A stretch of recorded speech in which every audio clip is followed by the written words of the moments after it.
Hello, in this lecture we will find the area of a circle. In the drawing we have a circle, and inside this circle we have a shape, and actually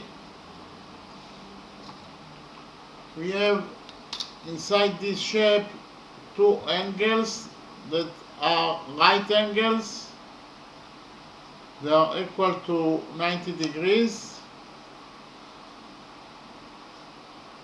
Actually, angle ADC, this angle equals to 90 degrees, and also angle BCD equals to 90 degrees. And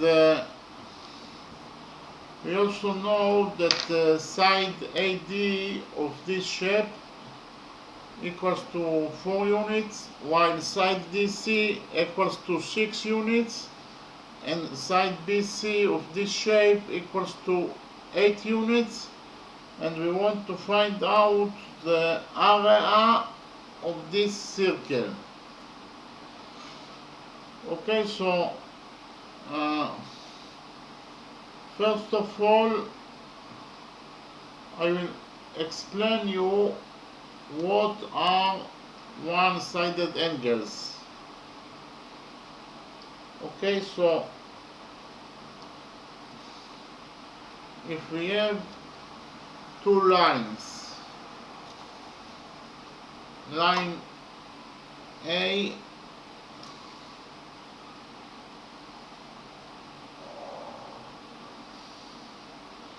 and line B,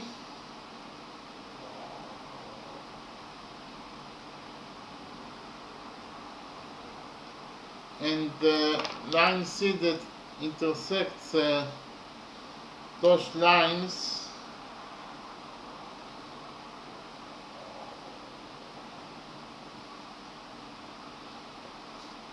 okay, we have two lines, line A and line B, and line C intersects line A at this point, while line C intersects this point that intersects line B at this point. Actually,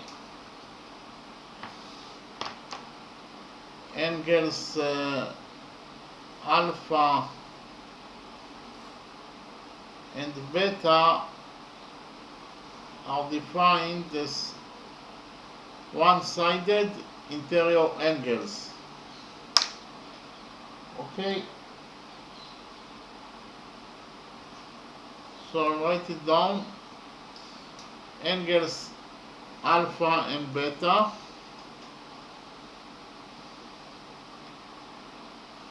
are defined as one-sided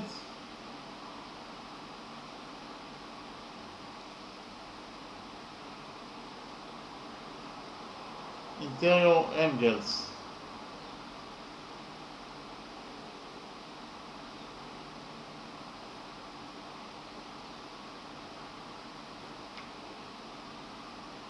Okay, angles alpha and beta are defined as one-sided interior angles.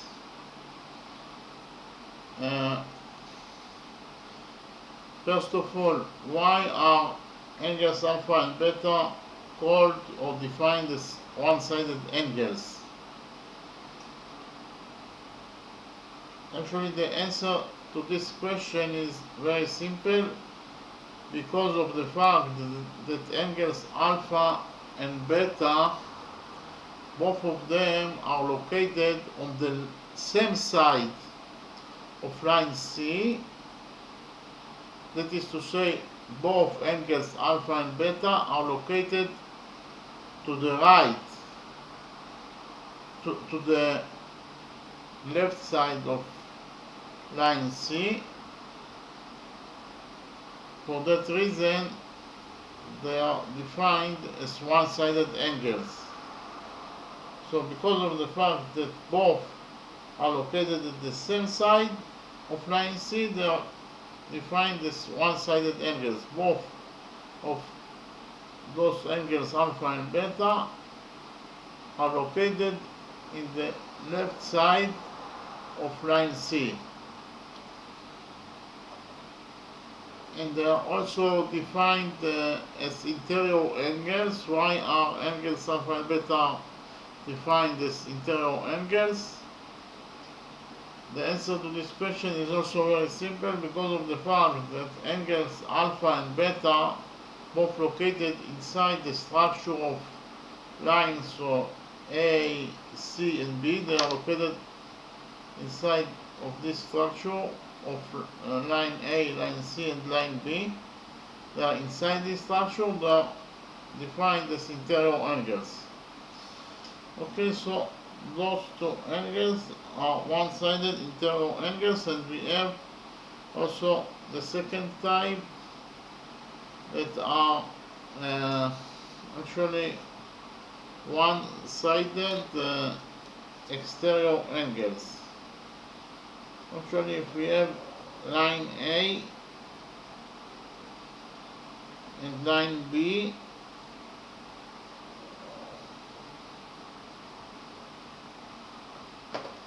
and line C that intersects those two lines,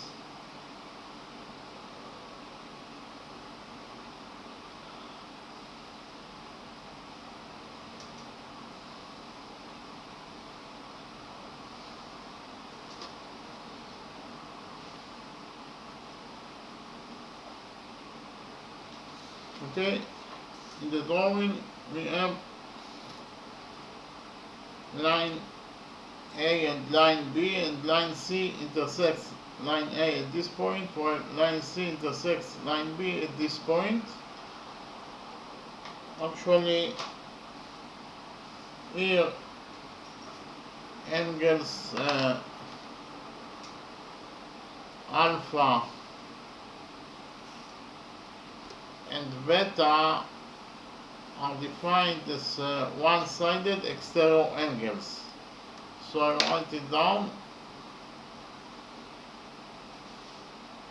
Angles alpha and beta are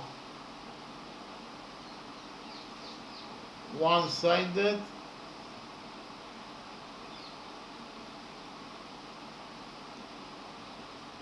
interior angles.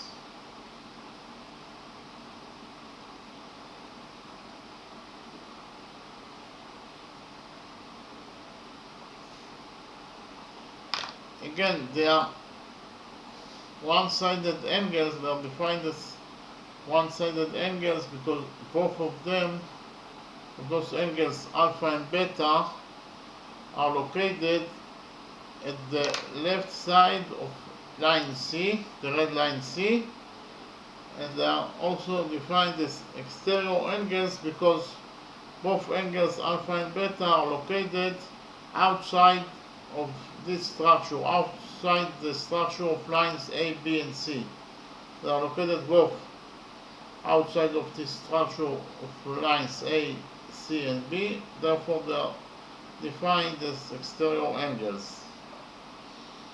Okay, and we actually have a rule. I will call it rule number 1.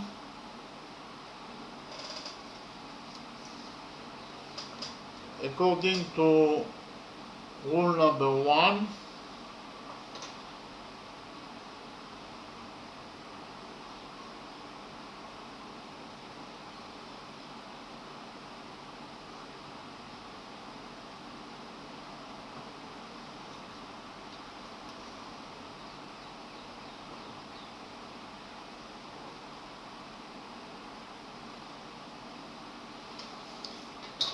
if the sum of those two angles alpha and beta equals to 180 degrees, then line A is parallel to line B. So if the sum of those two angles equals to 180 degrees, then those lines are parallel to each other. So I will write it down.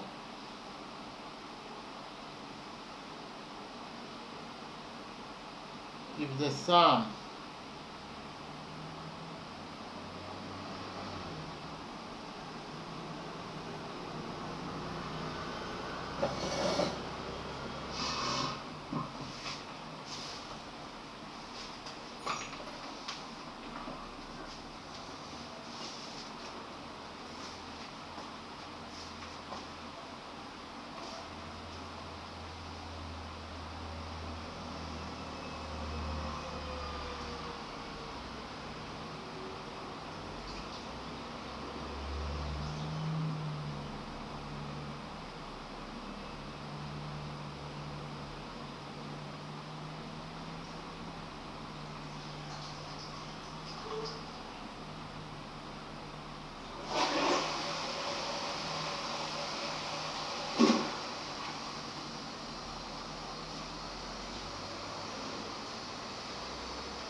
So if the sum of angles alpha and beta equals to 180 degrees, then line A is parallel to line B. Okay? If the sum of the two angles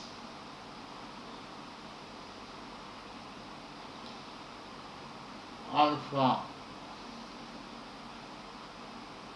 and beta equals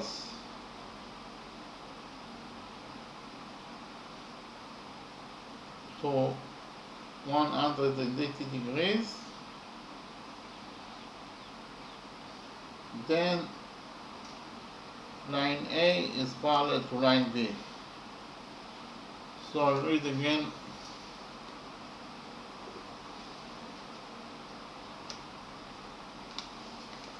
Rule number one. Rule number one states that if the sum of the two angles alpha and beta equals to 180 degrees, then line A is parallel to line B.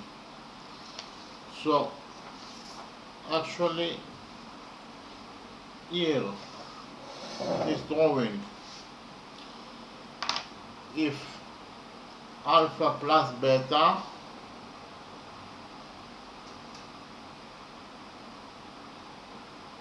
equals to 180 degrees, then you can deduce from it that line A is parallel to line B.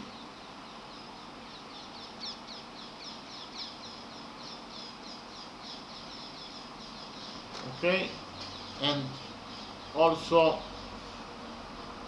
it relates to exterior one-sided angles, and it is also true for interior one-sided angles.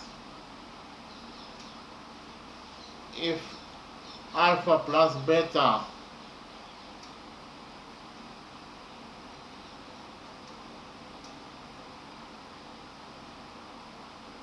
equals to 180 degrees,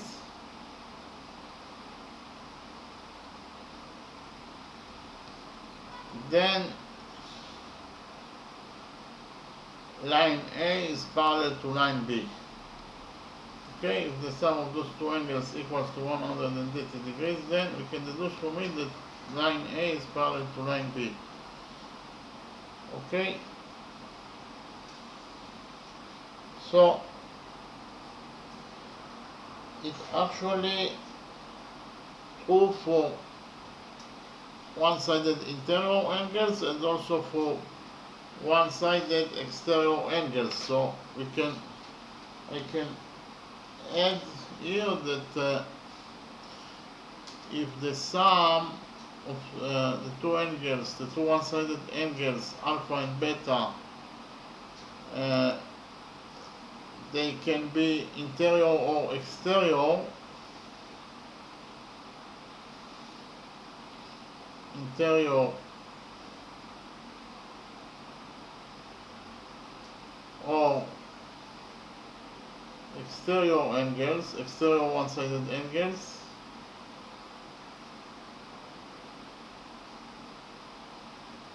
So if the sum of the two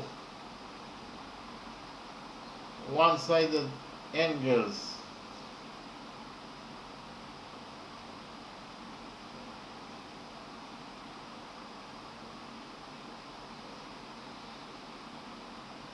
alpha and beta, they can be interior or exterior angles. So if the sum of those two angles,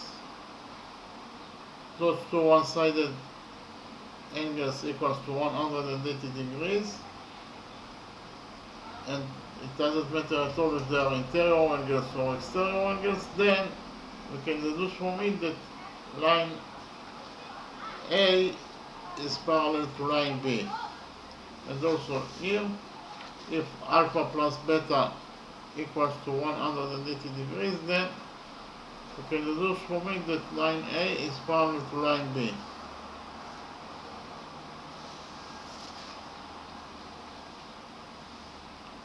So we actually can implement rule number 1 in our circle, because we have here angle ADC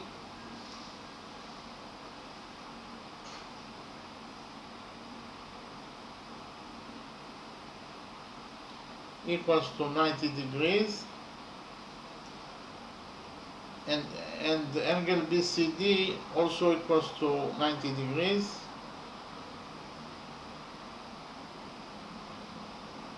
So the sum of those two angles equals to 180 degrees.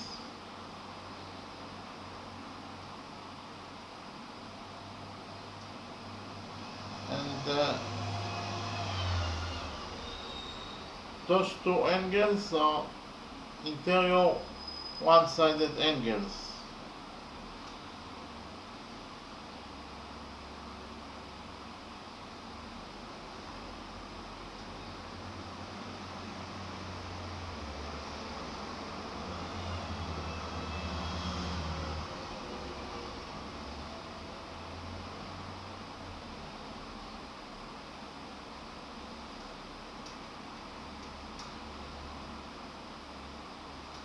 So according to rule number 1, line segment AD is parallel to line segment BC.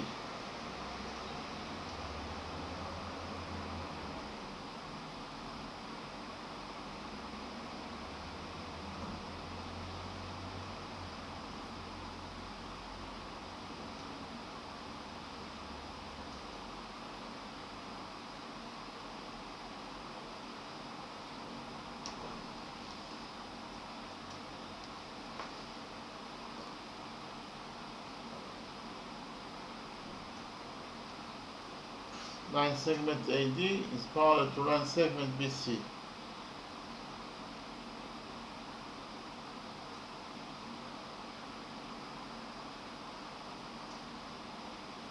So I will read again the things that I wrote. Angle ADC equals to 90 degrees, and angle BCD also equals to 90 degrees. This angle ADC equals to 90 degrees, and this angle also equals to 90 degrees. So the sum of those two angles, 90 degrees plus 90 degrees, is 180 degrees. And those two angles are one-sided interior angles. Okay, because actually you can view AD as line A, BC as line B, and DC that intersects those two line segments as line C. So those two angles are one-sided interior angles because they are located in the left side of line segment DC, and they are inside this structure, so they are interior one-sided angles. So according to rule number 1, because of the fact that the sum of those two one-sided interior angles equals to 180 degrees, AD is parallel to BC. Okay?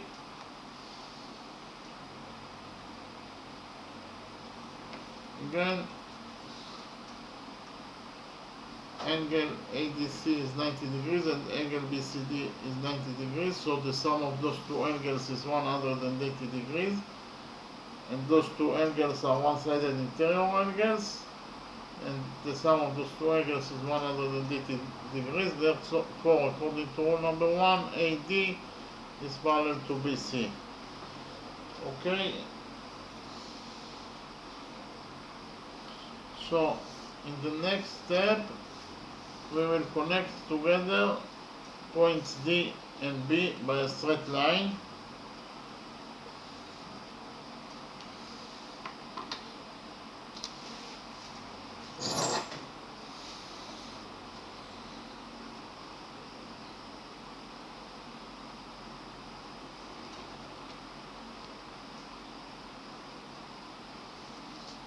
and we will connect together points A and C by a straight line.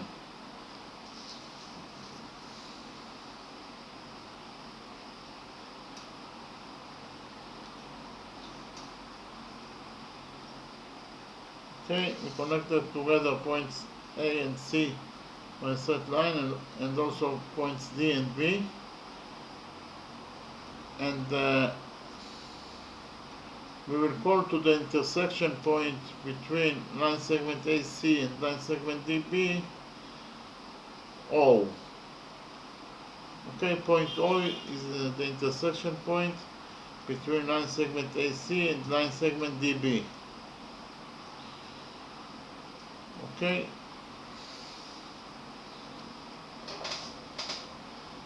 In the next step,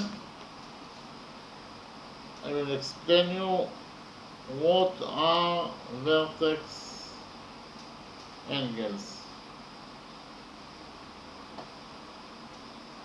Okay.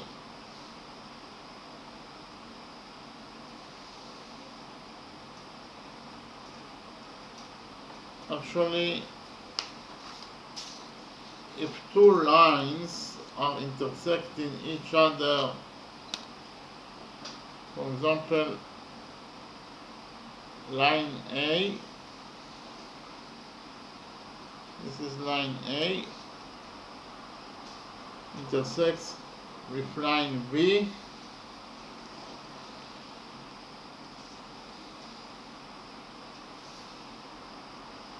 and this is the intersection point between lines A and B. They actually create four angles. This is angle 1,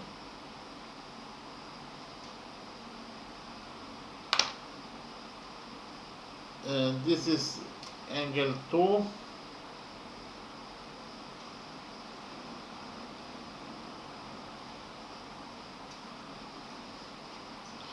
this is angle 3,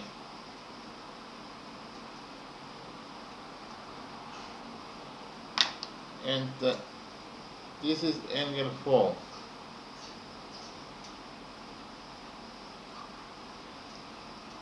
Okay, actually we have here two pairs of vertex angles.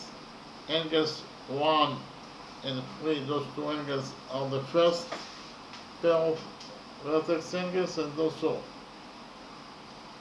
angles 2 and 4, these two angles are the second pair of vertex angles in this drawing. So I'll write it down, and actually, according to the new rule number 2, vertex angles are equal to each other. Okay, so I will write it down.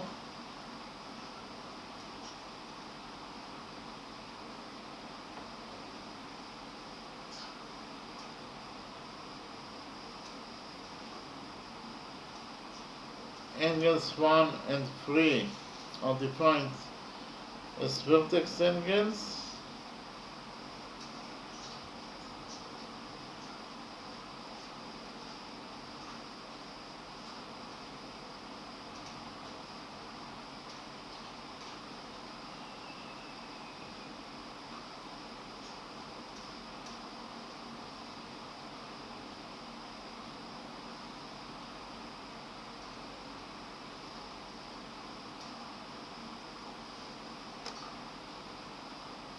and they are equal to each other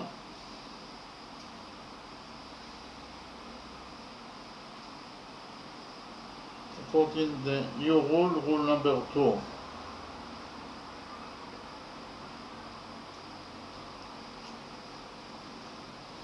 Okay,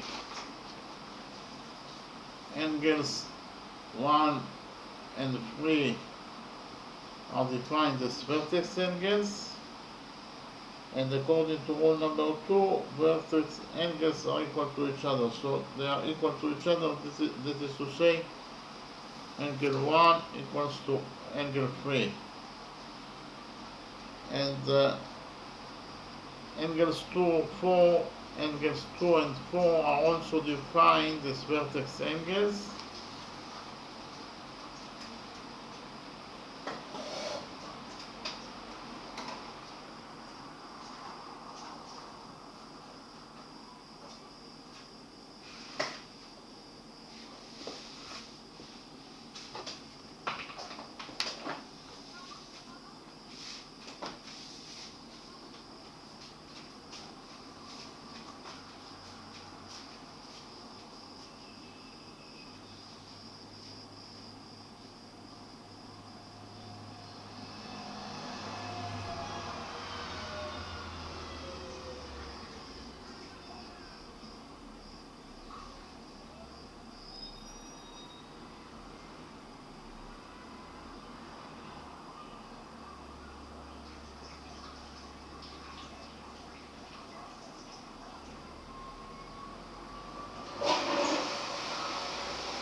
Angles 2 and 4 are also defined vertex angles, and they are equal to each other according to rule number 2.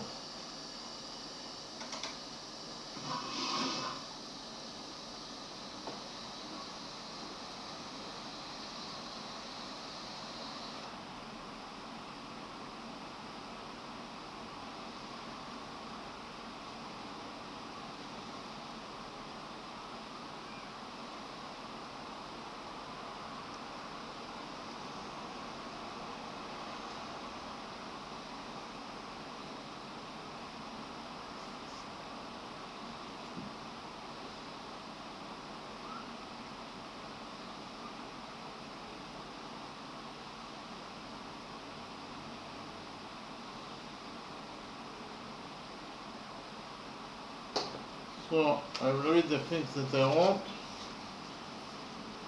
Angles 2 and 4 are also defined as vertex angles, and according to rule number 2 they are equal to each other. That is to say, angle 2 equals to angle 4 according to rule number 2.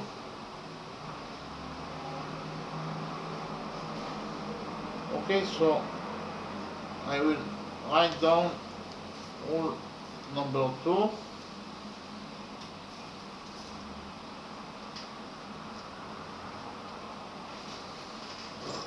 So rule number 2 states that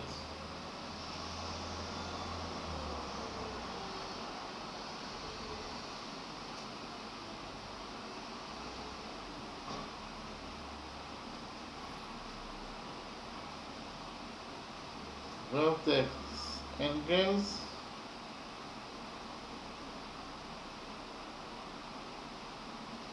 are equal to each other.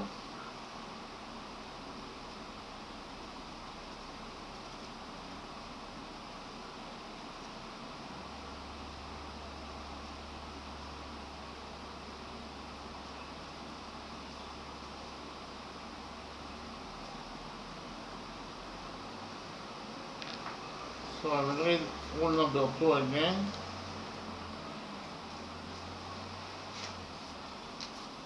According to rule number 2, vertex angles are equal to each other. So actually we have two pairs of vertex angles, and now I will draw them separately. The first pair of vertex angles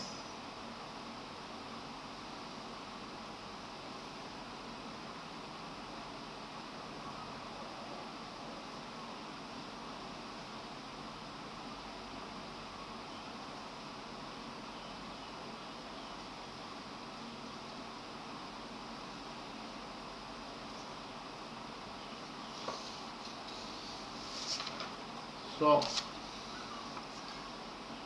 Those are the first pair of vertex angles, and according to rule number 2, they are equal to each other. That is to say, alpha equals to beta. So I write it here that alpha equals to beta,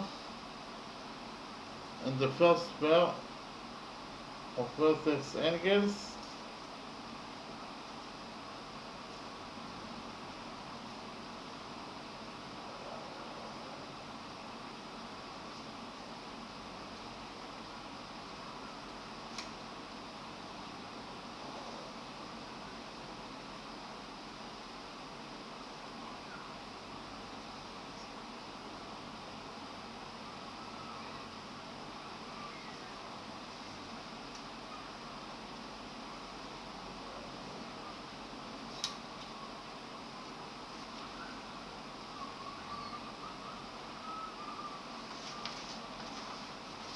so actually those are the second pair of vertex angles, and according to rule number 2, alpha equal to beta. So this is the first pair of vertex angles that are equal to each other, and this is the second pair of vertex angles that are equal to each other. Okay.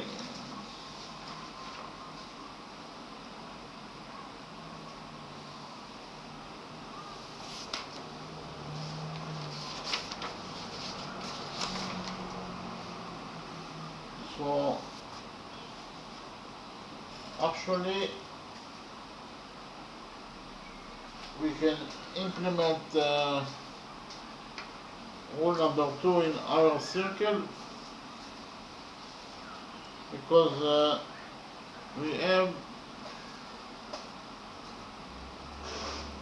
here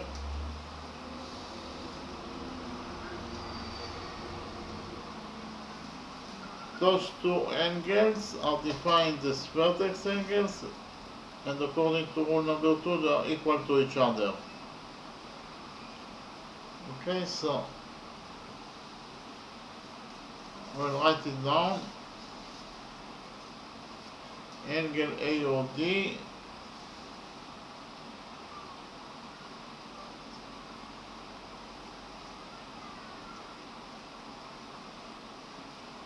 and angle BOC are vertex angles, and according to rule number 2, they are equal to each other.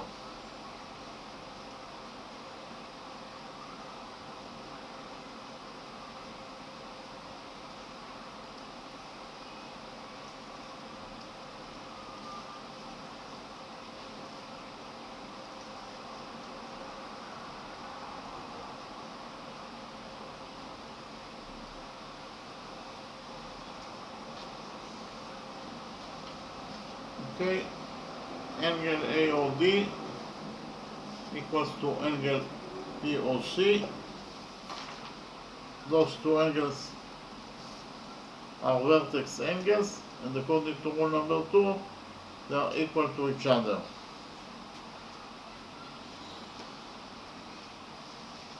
In the next step, we will define the term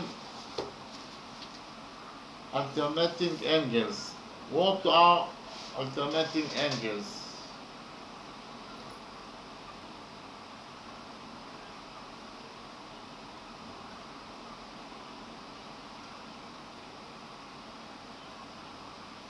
If we have two lines, line A and line B,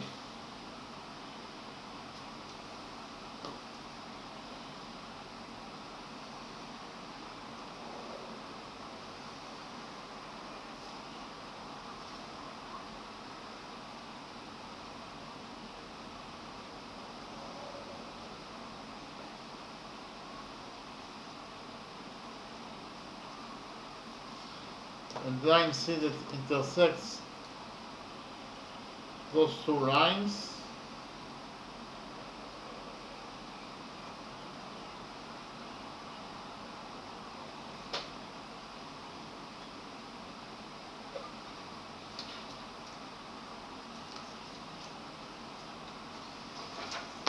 So we have two lines, line A and line B, and line C that intersects those two lines. Line C intersects line A at this point, while line C intersects line B at this point.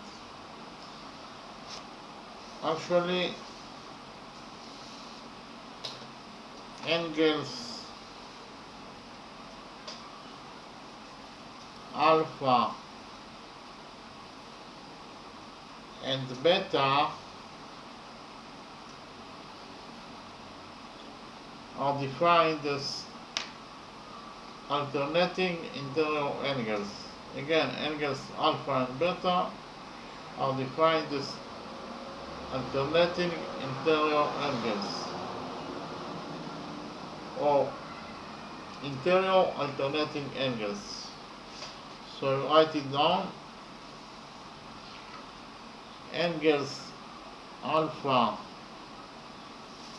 and beta are defined as interior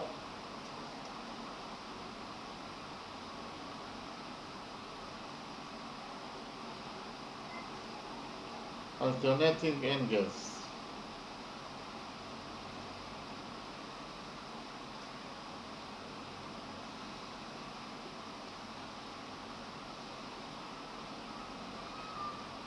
Okay, those two angles are defined as interior alternating angles. And again, why are angles alpha and beta are defined as alternating angles?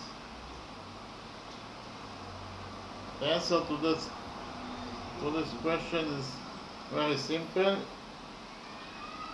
Because of the fact that angles alpha and beta are located at different sides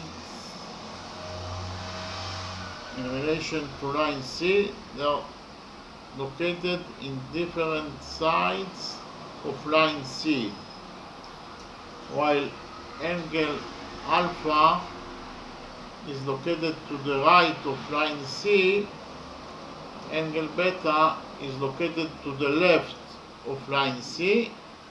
So because of the fact that those two angles alpha and beta are located at different sides of line C, they are defined as alternating angles. Okay? And why are angles alpha and beta are defined as interior angles? The answer to this question is very simple. Because of the fact that those two angles are located inside the structure of lines A, C and B, inside this structure, they are defined as interior angles. Okay, so this is the first type of alternating angles, and we also have the second type of alternating angles that are defined as exterior alternating angles. Okay? So actually, if we have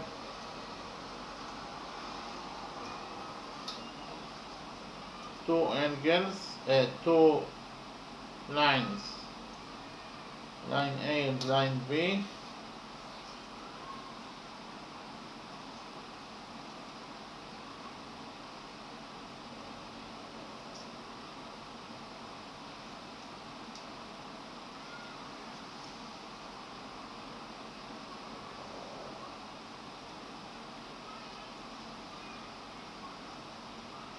and line C that intersects those two lines A and B,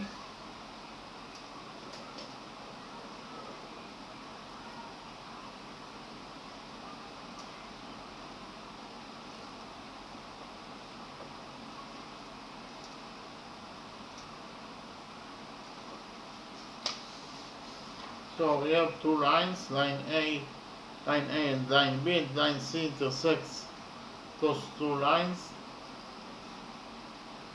line C intersects with line B at this point, while line C intersects line A at this point. Actually, angles alpha and beta are defined as exterior alternating angles. Okay? Angles alpha and beta are defined as exterior alternating angles. So I'll write it down. Angles alpha and beta are exterior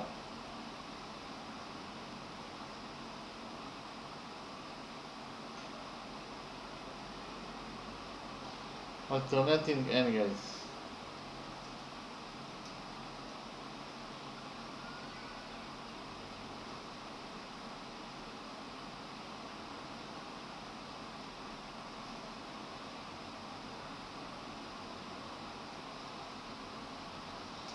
Okay, angles alpha and beta are defined as exterior alternating angles.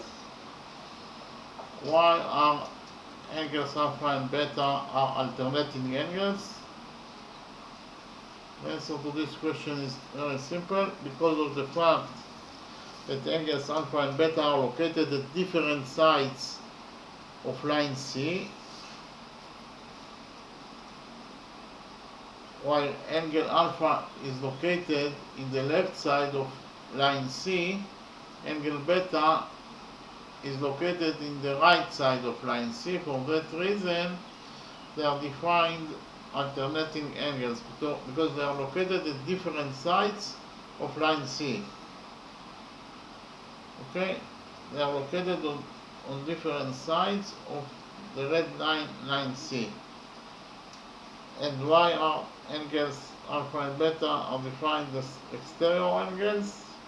The answer to this question is also very simple, because of the fact that they are located outside of the structure of lines A, C, and B. Outside of this structure, they are defined as exterior angles. Okay?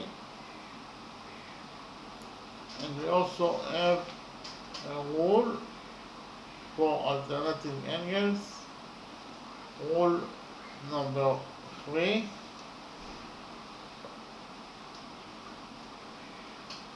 According to rule number 3, alternating angles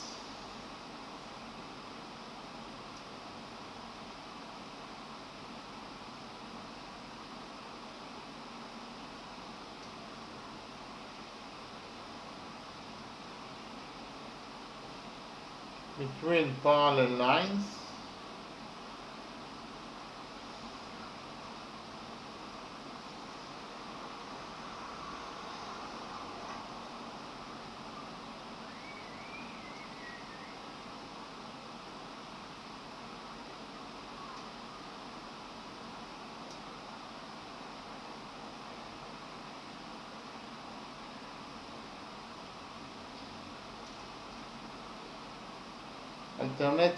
alternating angles between parallel lines are equal to each other.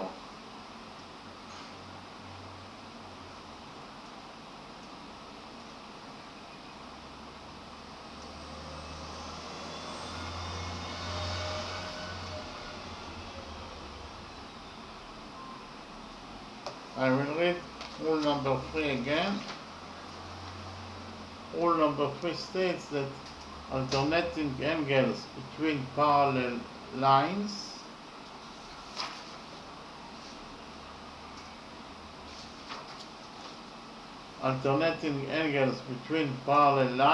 are equal to each other. So actually, here in this drawing we have two exterior alternating angles.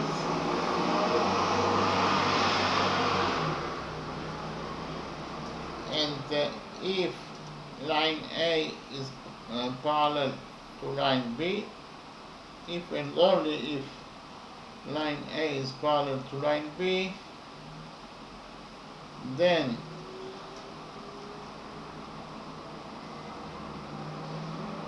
alternate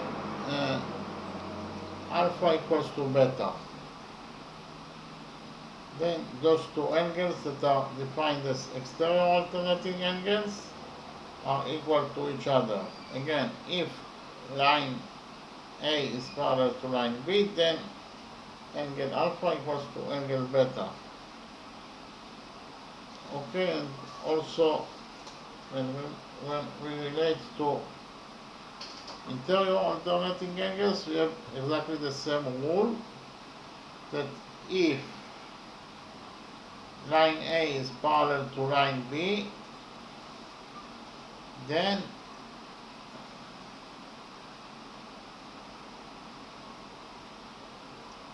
angle alpha equals to angle beta.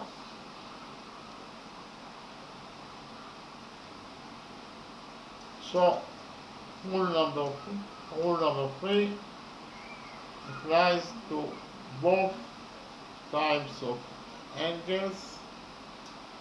They can be interior alternating angles or exterior alternating angles.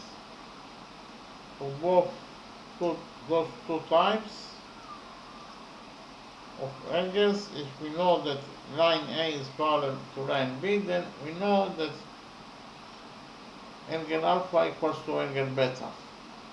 And it doesn't matter at all if they are interior angles or exterior angles. Okay? And again, we can implement rule number 3 in our circle.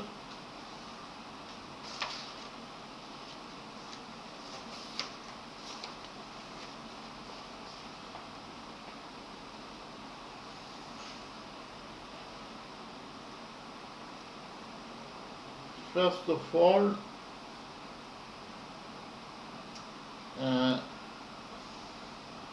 we relate to two triangles.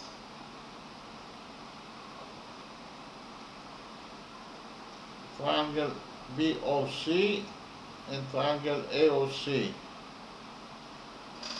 Okay, I will paint them in the green color in order to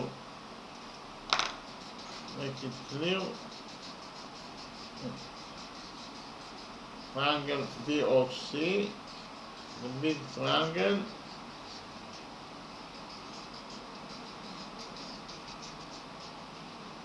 and triangle AOD, the small green triangle.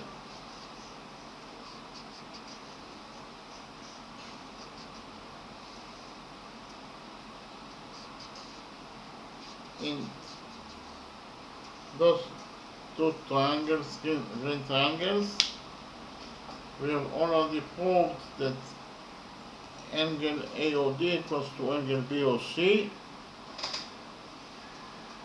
So I write it down. In triangles BOC and triangle AOD,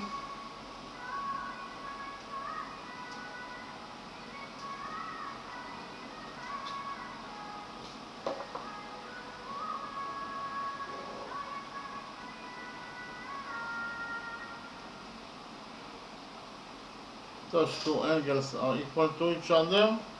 We have already proved it.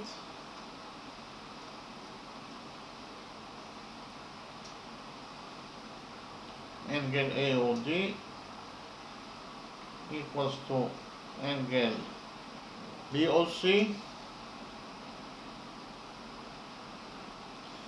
because of the fact that they are vertex angles, and according to rule number 2, vertex angles are equal to each other.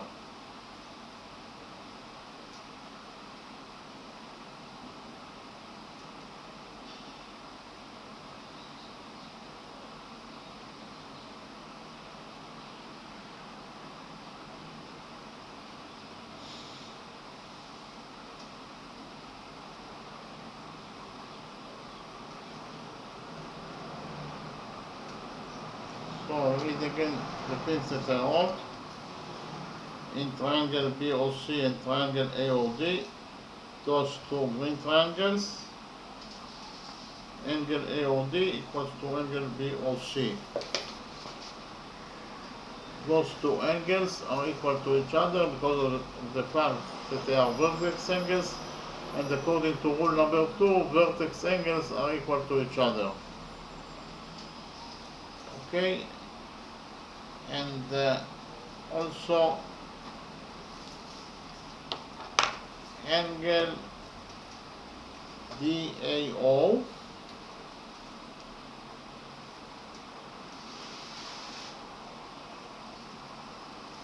this angle is equal to angle BCO, to this angle. Those two angles are equal to each other. I write it down.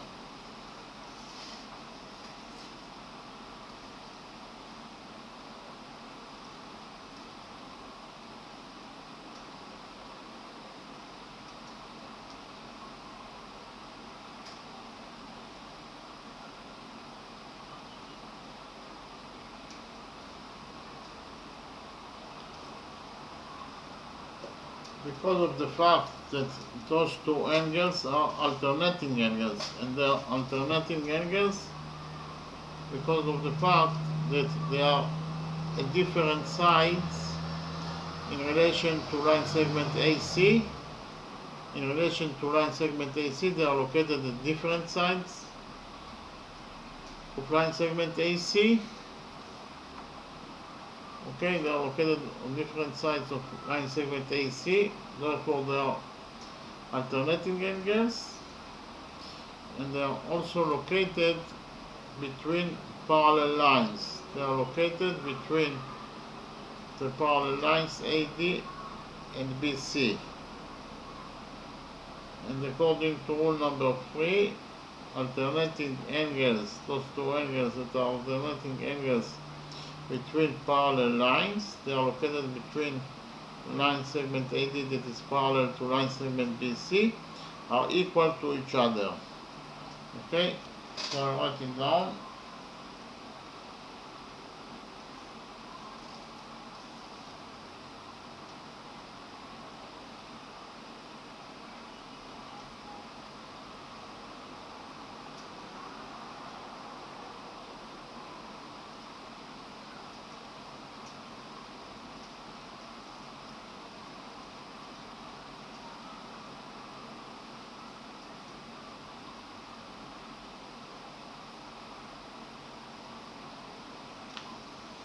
So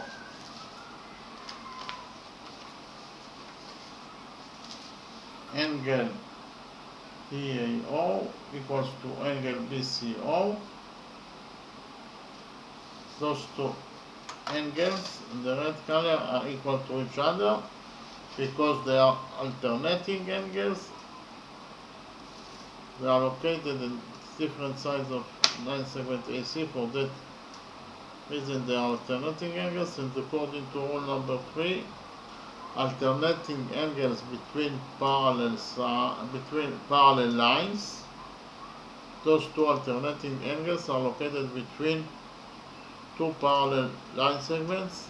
We have already proved that line segment AD is parallel to line segment BC, and those two alternating angles are located between those two parallel line segments. Therefore, according to rule number 3, they are equal to each other.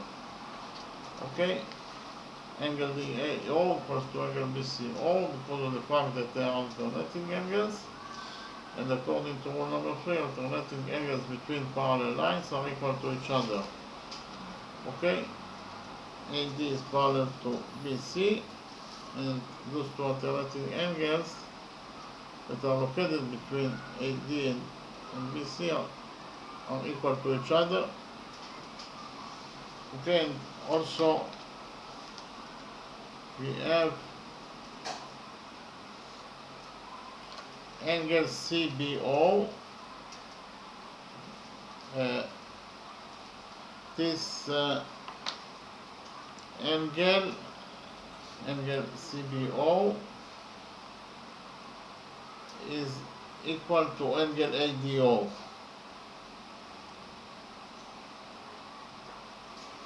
Actually, those two angles are equal to each other from the same reason, because they are located from different sides of line segment DB. They are located on different sides of line segment DB. For that reason, they are defined as alternating angles, and they are located between parallel line segments. Line segment AD is parallel to line segment BC, so we have alternating angles that are located between parallel lines. Therefore, according to rule number 3, they are equal to each other. So I write it down.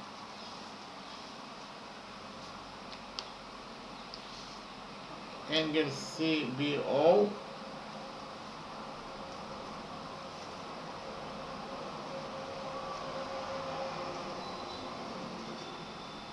this angle equals to angle ADO,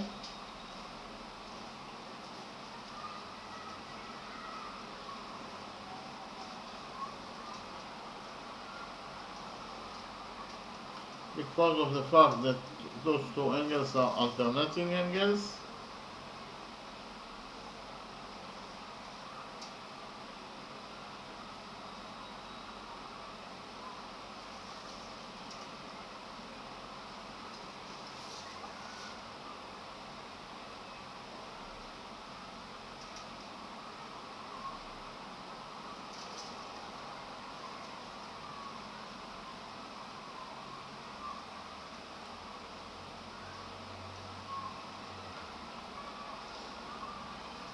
And they are located between parallel line segments, that is to say line segment AD is parallel to line segment BC, therefore according to rule number 3, they are equal to each other.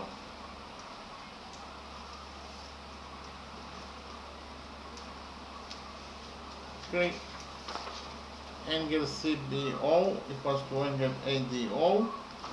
Those two angles are equal to each other because they are alternating angles and they are located between parallel line segments. Therefore, according to rule number 3, they are equal to each other.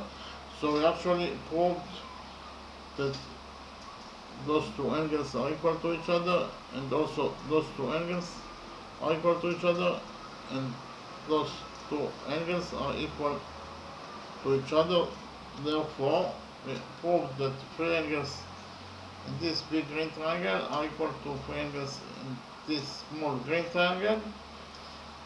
So we actually proved, according to the rule that angle, that those two green triangles are similar to each other. Okay, so according to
according to angle, A is abbreviation for angle. Triangle BOC is similar to triangle AOD.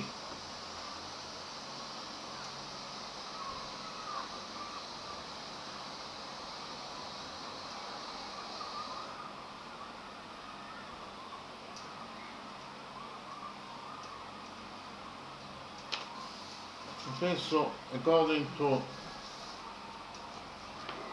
angle, triangle BOC is similar to triangle AOD.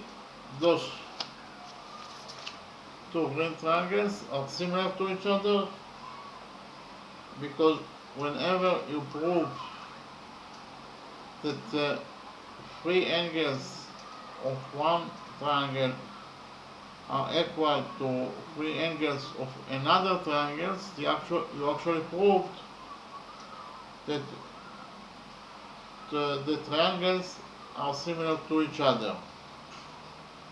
Okay?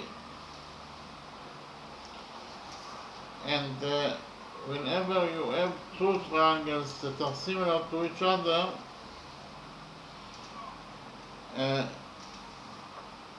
you have a special relationship between their sides.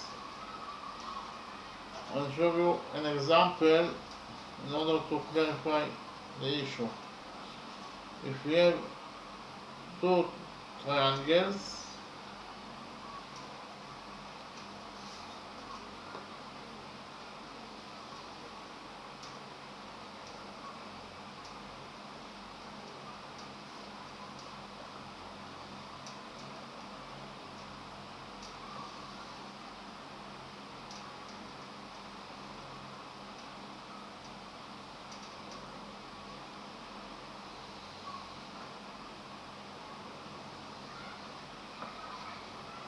triangle ABC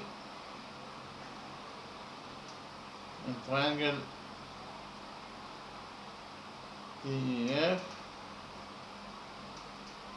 Okay, if those two triangles, triangle ABC is similar to triangle DEF, then we have a special relationship between the sides of those two triangles.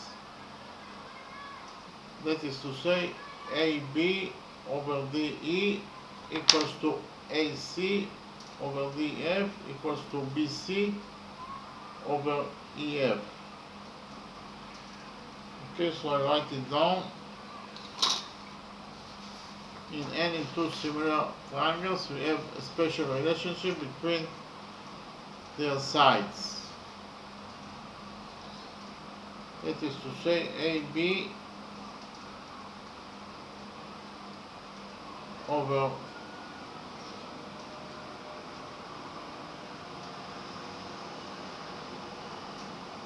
DE equals to BC over EF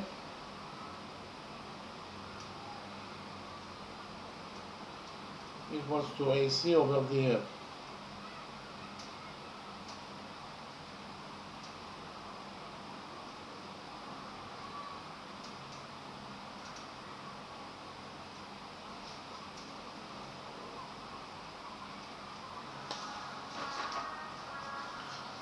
Okay, if those two triangles are similar to each other, then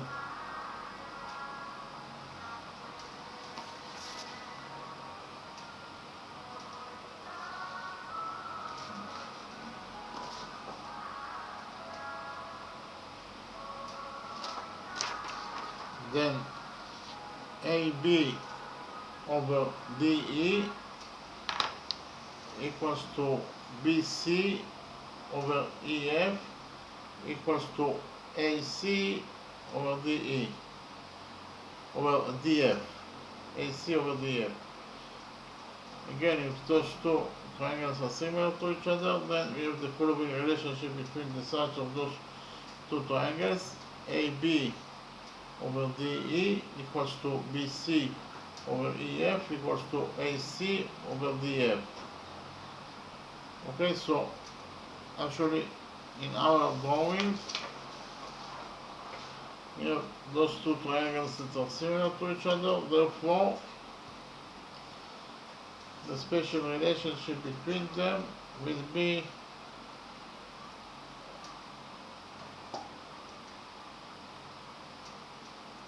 OB over OD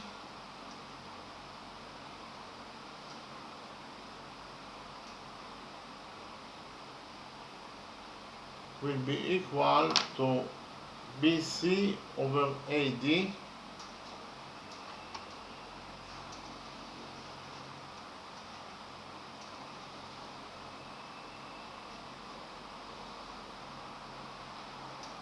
and it also will be equal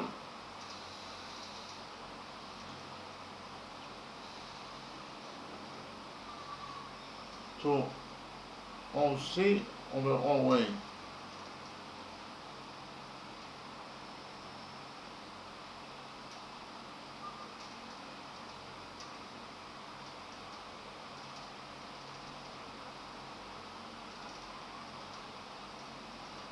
Or I will write it in another way.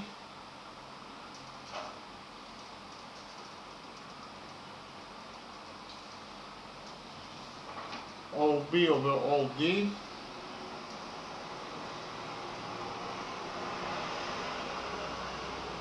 will be equal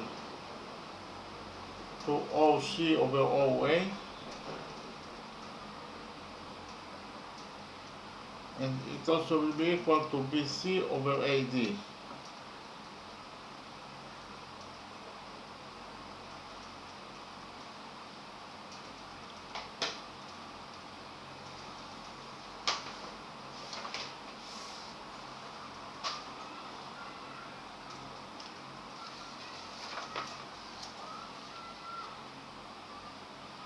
Okay, OB over OD, OB over OD equals to OC over OA equals to BC over AD.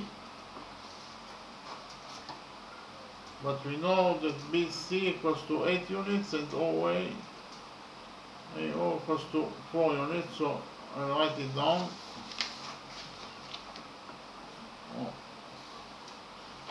BC equals to 8 units and AD equals to 4 units. BC equals to 8 units and AD equals to 4 units, according to what is given us in the question.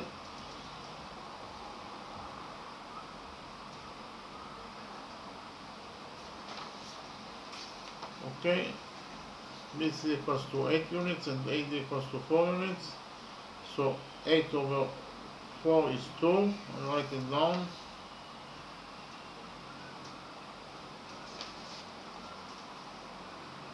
So from this equality we can derive two equalities. I will write them separately. OB over OD equals to 2.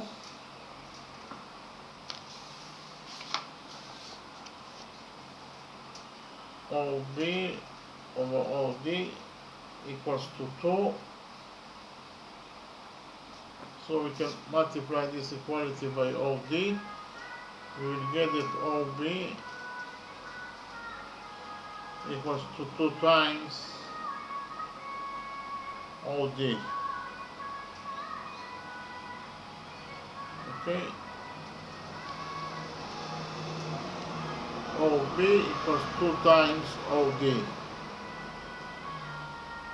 So if we define OD as A, OD equals to A, then OB equals 2 times OD.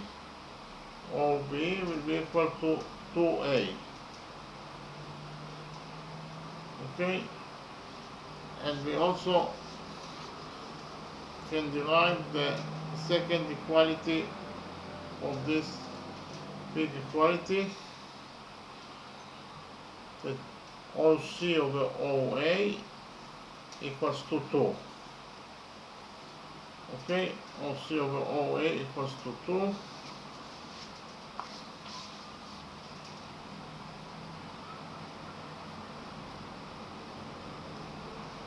So we can multiply this equality by OA, and we will get that OC equals 2 times OA. OC equals 2 times OA.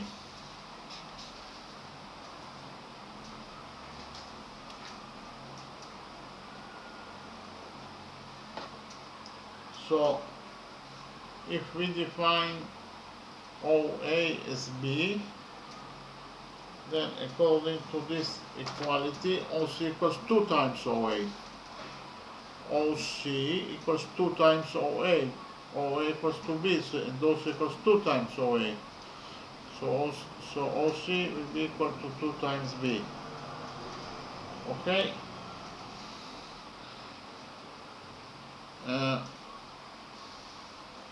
In the next step, in order to find out the values of A and B, we will use the Pythagorean theorem in order to find out the values of A and B. First of all, we actually have angle ADC that equals to 90 degrees. It is a right angle.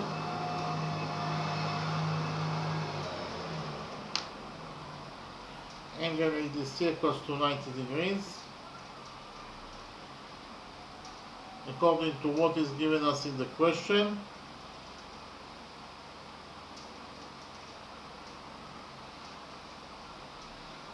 So if angle ADC equals to 90 degrees, then triangle ADC is a right triangle.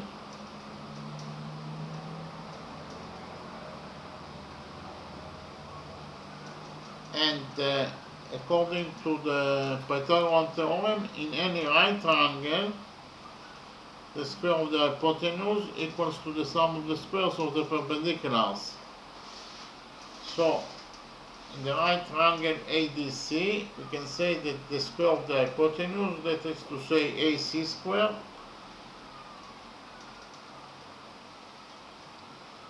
equals to the sum of the squares of the perpendiculars, equals to AD square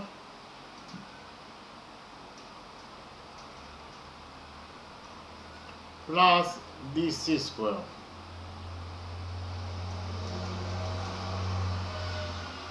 Okay, I'll repeat again the things that I wrote.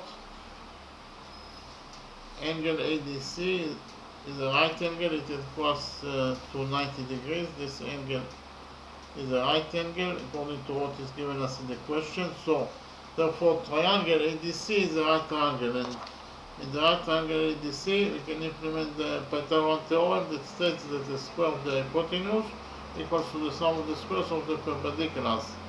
The square of the hypotenuse is AC in triangle ADC, so the square of the hypotenuse is AC square equals to the sum of the squares of the perpendiculars, equals to AD square plus DC square.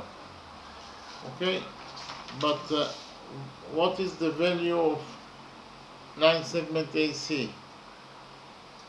The value of line segment AC equals to OA plus OC. Okay, OA plus OC equals to AC. But OA equals to B and OC equals to 2B. So B plus 2B is 3B. So AC equals to 3B. And AC square is 3B square equals to AD square. AD equals to 4. 4 square is 16. Plus DC square. DC equals to 6 units. It is given us in the question. And the DC square is C square. DC square is 6 square. 6 square is 36. So, in total, we got the equality that states that 3B square equals to 16 plus 36. 16 plus 36 is 52. I write it down.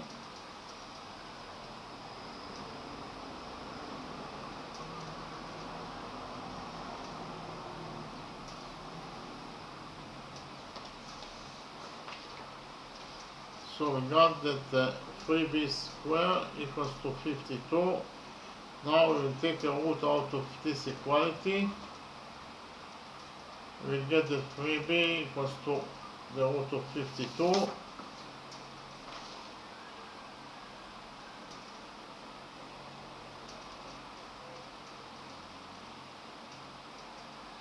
Okay, and now that 3b equals to the root of 52. Now 52 equals to 13 times 4, and we can split the root to two roots. That is to say, the root of a times b equals to the root of a times root b. So we can write down that 3b equals to the root of 4 times the root of 13.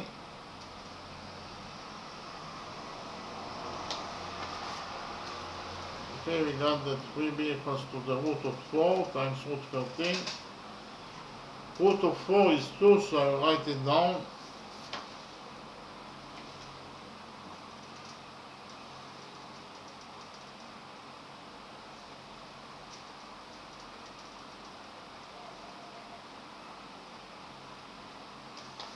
So we got that 3b equals 2 times root 13.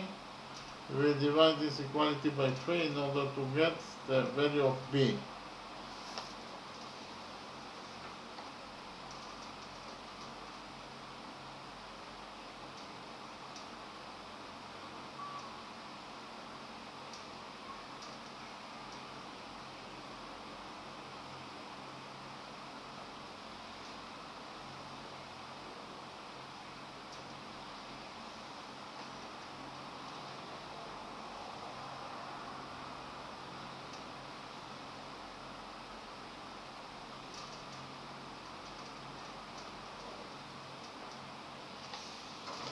So we divided this equality by 3 and we got that b equals to 2 over 3 root times root 13. So if b equals to 2 over 3 times root 13, then 2 times b will be equal to 4 over 3 times root 13.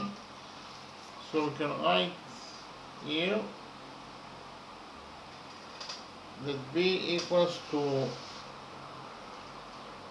2 over 3 times root 13,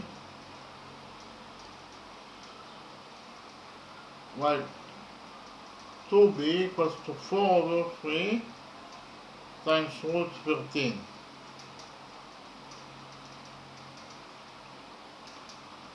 Okay, in the same way, we'll find out the value of a. Actually,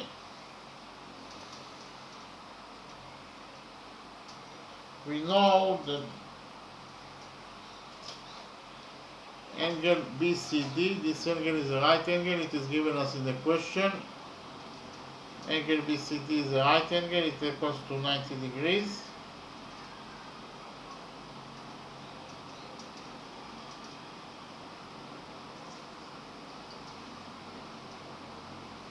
So if angle BCD is a right angle, then triangle BCD is a right triangle. Okay, triangle BCD is a right triangle.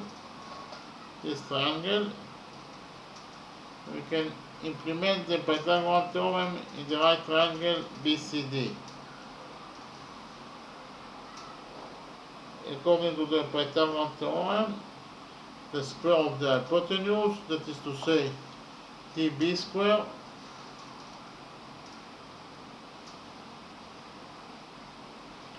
equals to the sum of the squares of the perpendiculars, equals to BC square plus DC square.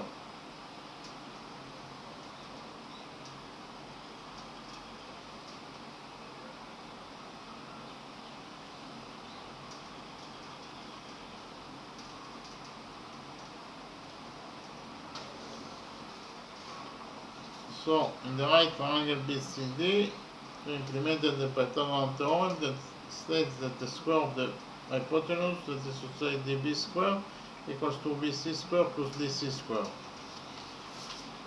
But what is the value of dB? The value of dB is actually dO plus OB.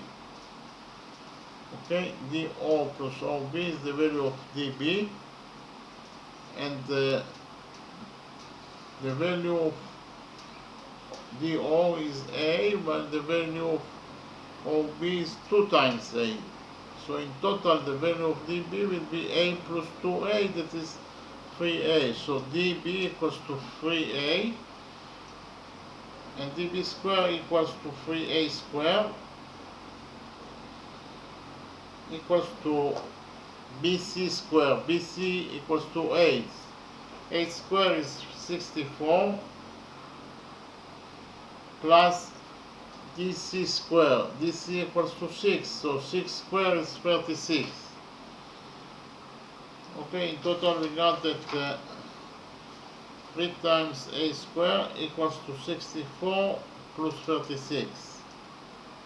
64 plus 36 is 100, I will write it down.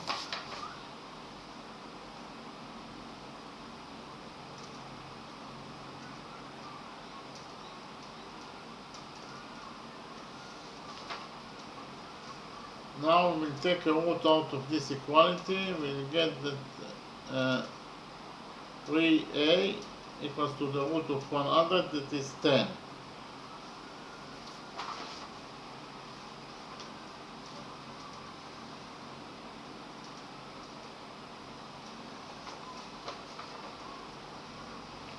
We got that 3A equals to 10. We divide this equality by 3 in order to get the value of A.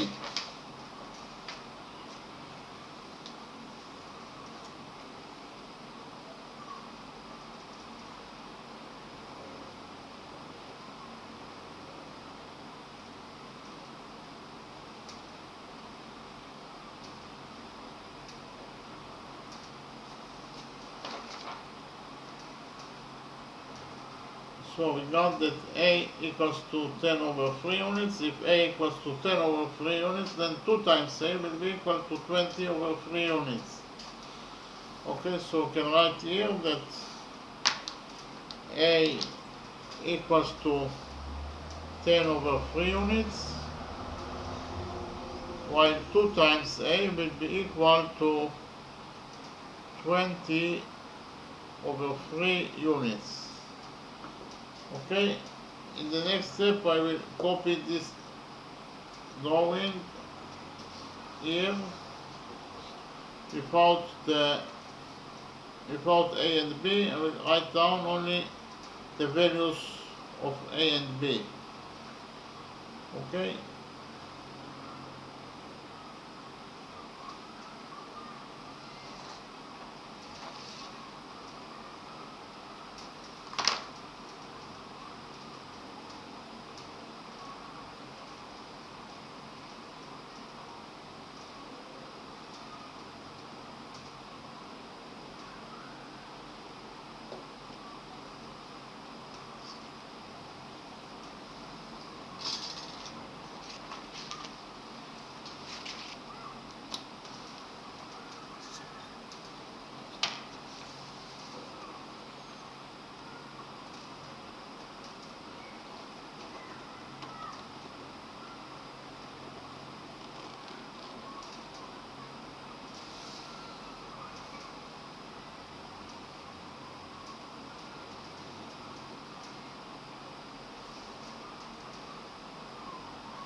OB equals to 20 over 3 units,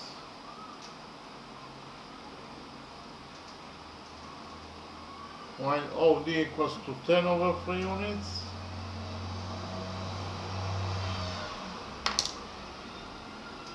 and OA equals to 2 over 3 times root per 10 units.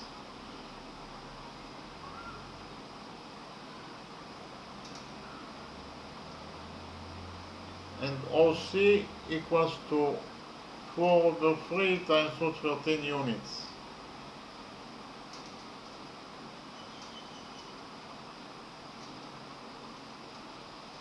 Okay, so we actually have the values of all the line segments inside this circle. So in the next step we will extend line segment AC until it touches the circle at point P. Okay?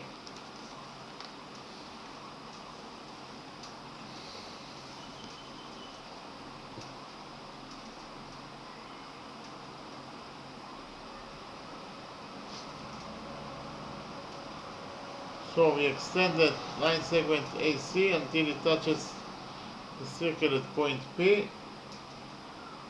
Point P is the point of contact between the circle and chord AP. Okay?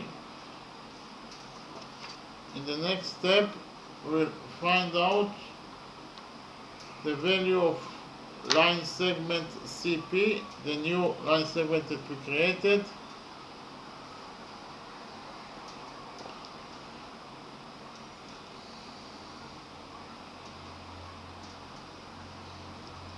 In order to find out the value of line segment CP, we'll use a new rule, rule number 4.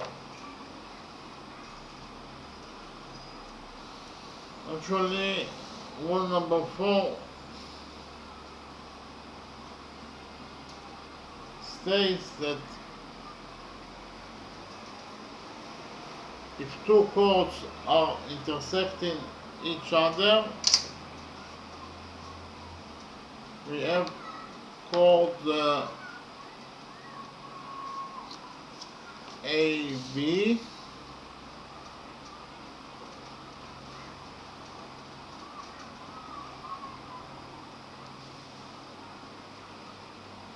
that intersects with chord CD,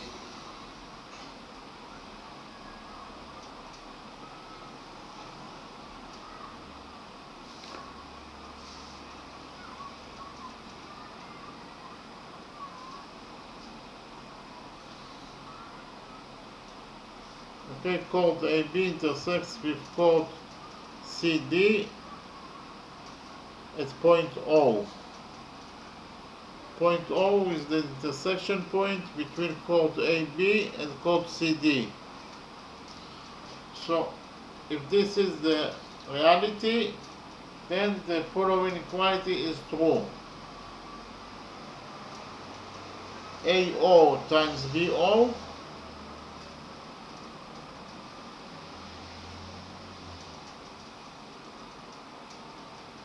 equals to CO times DO.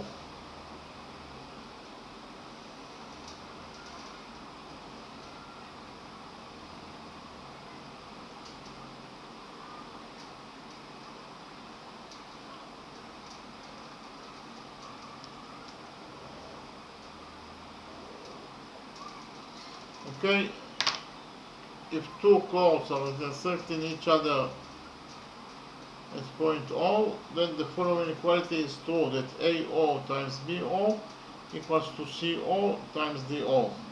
So write down rule number 4.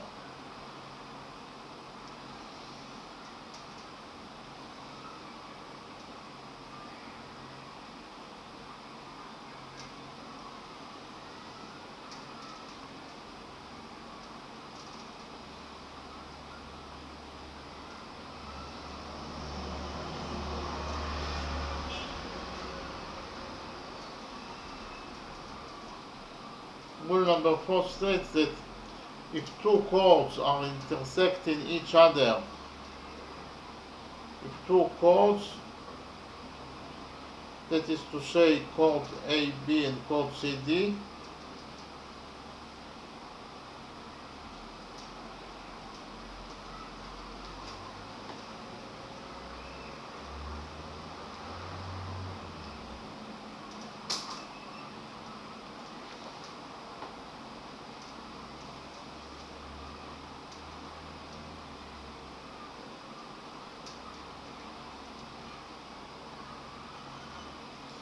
if two chords are intersecting each other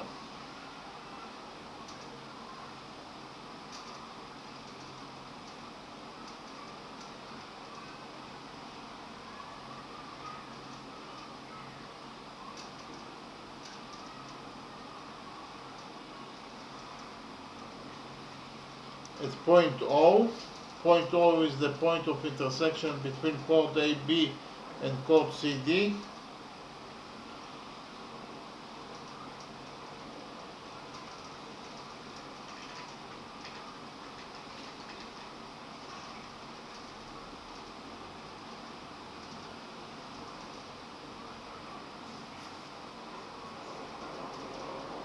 Then the following equality is true.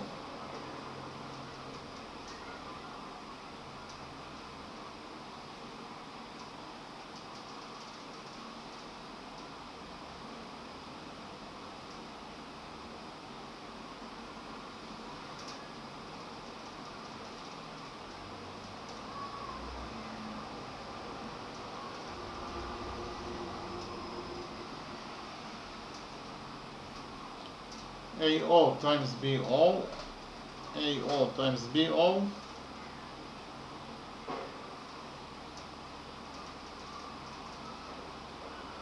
equals to CO times DO.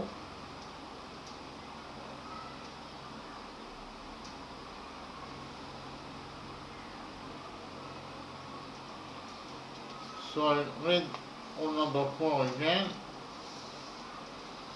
If two chords, chord AB and chord CD, are intersecting each other at point O, then the following equality is true, that AO times BO equals to CO times DO. So if two chords, chord AB and chord CD, are intersecting each other at point O, then the following equality is true, that AO times OB equals to CO times OD. Okay? So we actually can implement rule number 4 in our circle.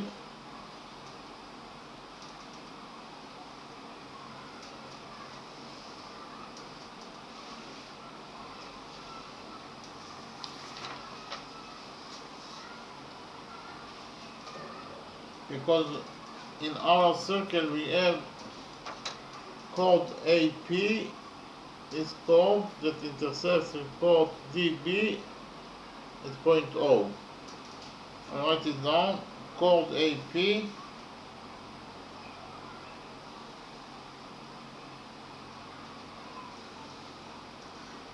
intersects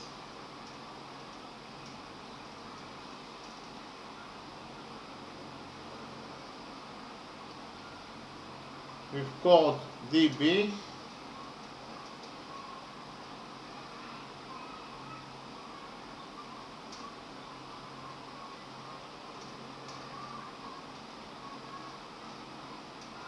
at point O.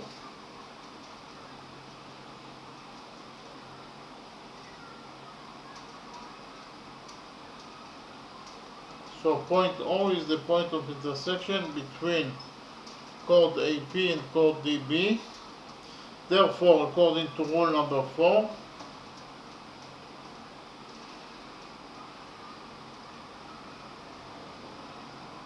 whenever we have two chords that are intersecting each other, we can automatically use the fourth rule.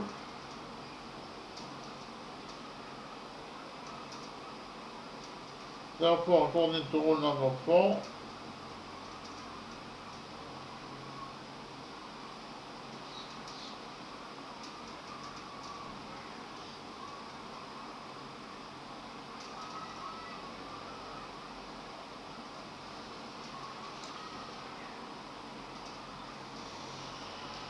AO times OP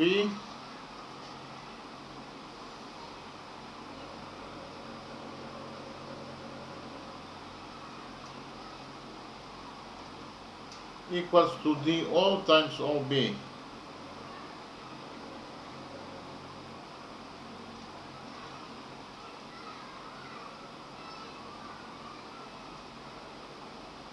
So I will read the things that I wrote again.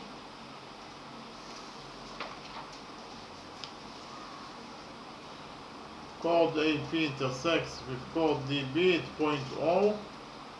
Therefore, according to rule number 4, AO times OP equals to DO times OB.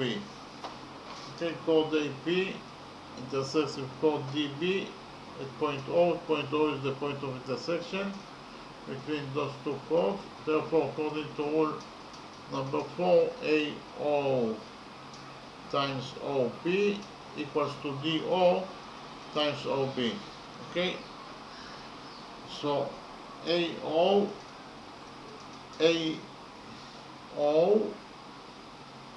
equals to 2 over 3 times root 13,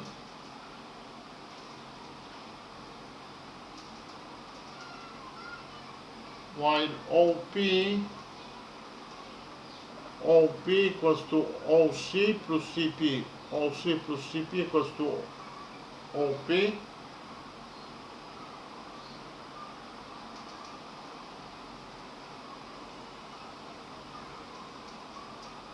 All equals to DO. DO is 10 over 3, while OB is 20 over 3 units.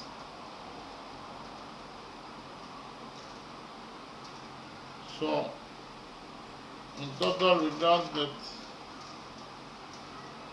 2 over 3 times root 13 times OC plus CP, OP equals to OC plus CP equals to 10 over 3 times 20 over 3.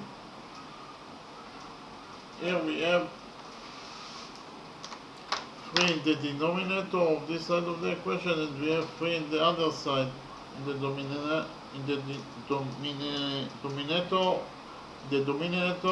of the other side of the equation, so we can cancel 3.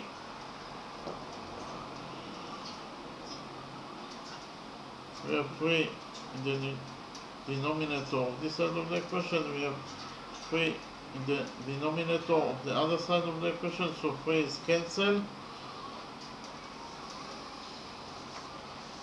So what is left is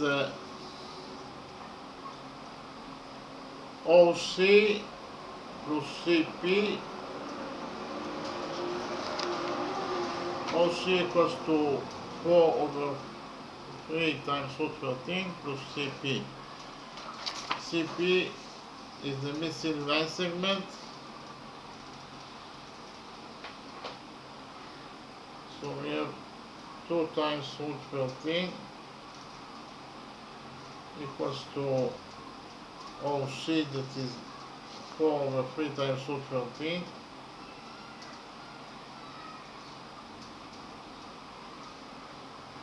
plus CP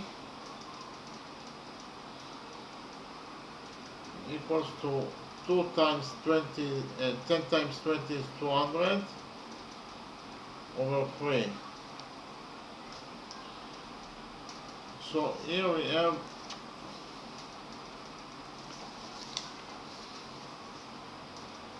2 times 4 is 8, and root 13 times root 13 is 13. So I write it down.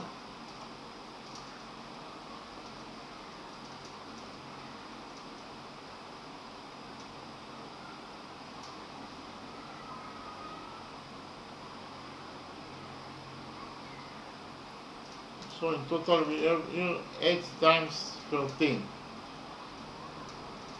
plus 2 times root 13 times CP.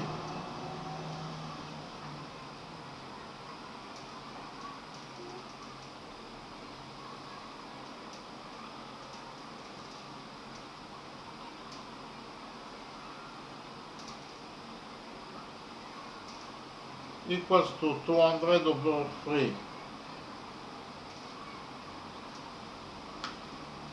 Okay.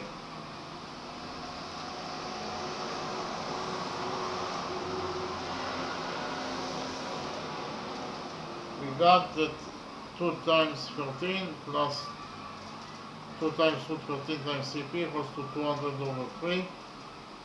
8 times 13 is 104, so I write it down.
Actually here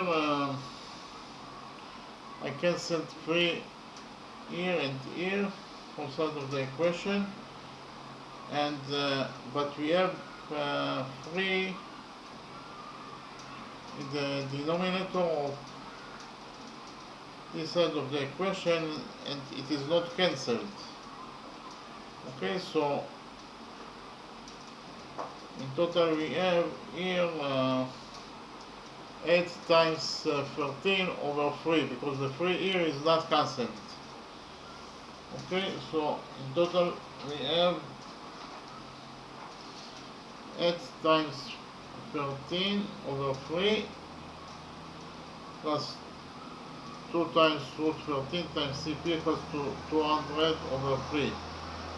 8 times 13 is 104, so I write it down.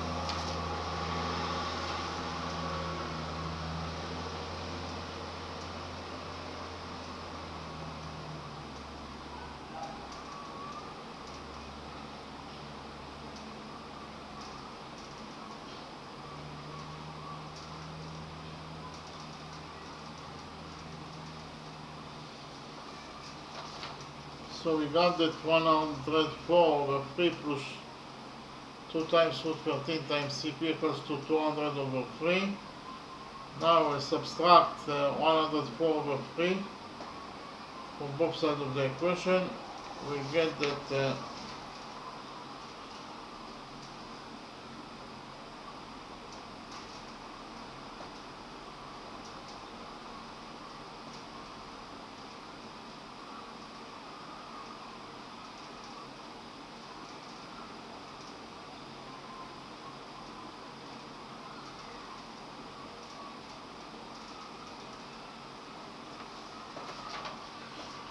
so we got that 2 times root 13 times CP equals to 200 over 3 minus 104 over 3.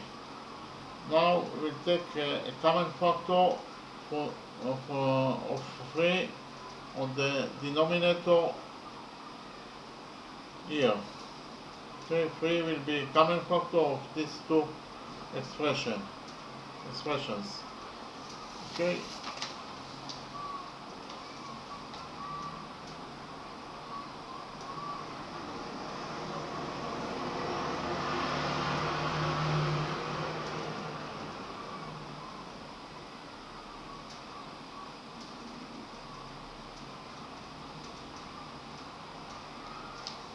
So in total we got that 2 times root 13 times CP equals to 200 minus 3,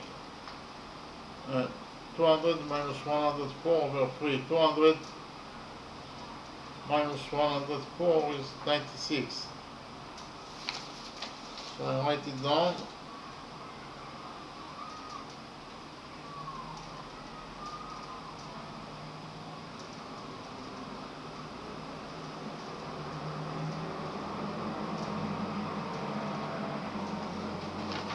So we got that 2 times root 13 times CP equals to 96 over 3. 96 over 3 is 32. I write it down.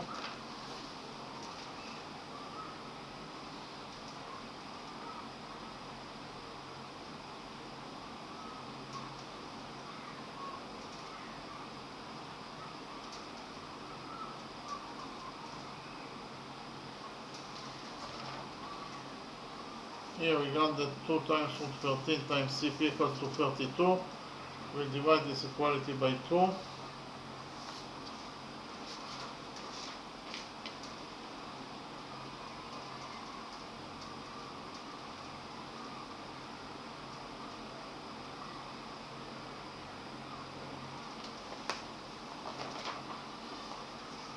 We got that root 13 times CP equals to 16. We'll divide this equality by root 13 in order to get the value of CP.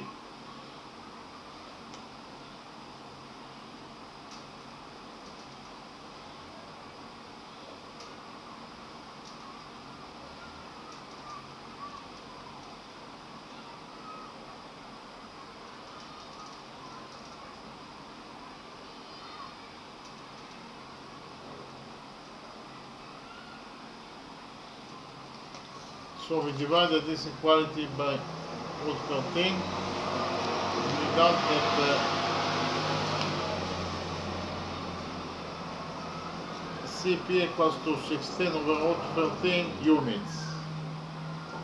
Okay, so I will write here that Cp equals to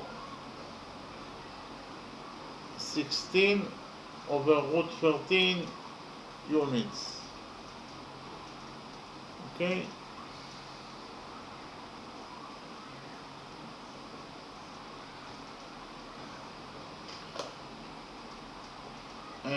In the next step, we will extend line segment DC until it touches the circle at point Q.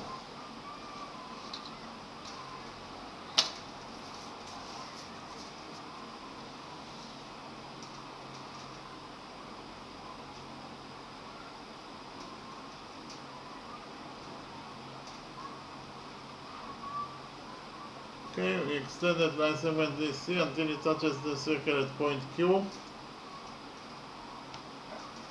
Point Q is the point of contact between the circle and chord DQ. Okay, and again we will use rule number 4 in order to find out the value of the missing line segment CQ. Actually, chord DQ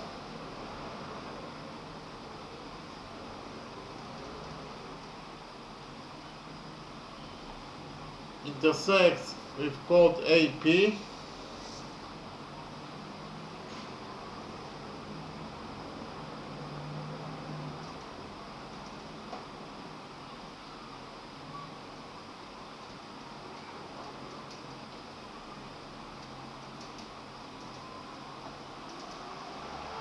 with chord AP at point C.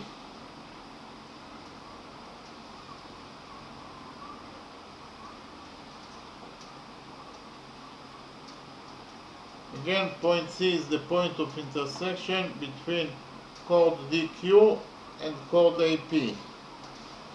Therefore, according to rule number 4,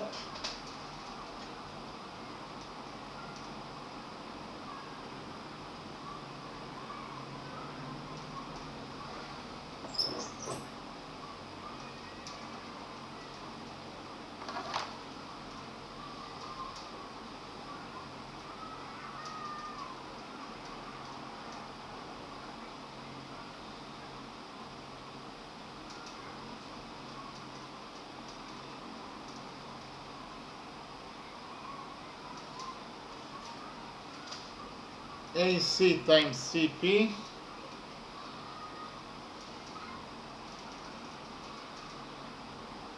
equals to DC times CQ.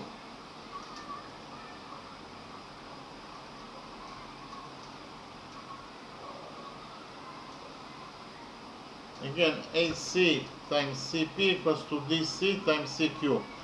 So, I'll read again the things that I wrote. Chord DQ intersects with chord AP at point C. Okay.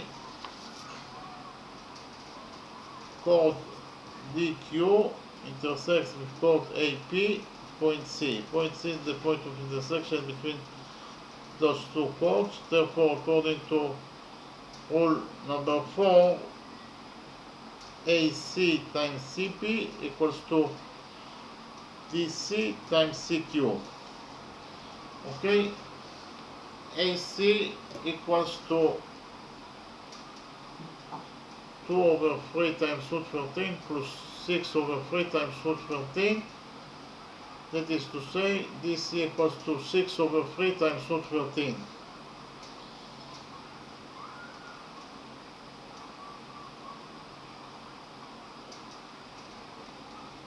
CP, we have already found the value of CP. CP equals to 16 over root 13 units.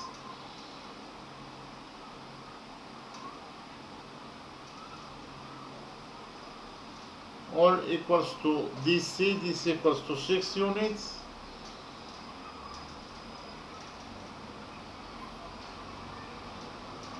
And CQ is the missing line segment, so I will leave it as it is.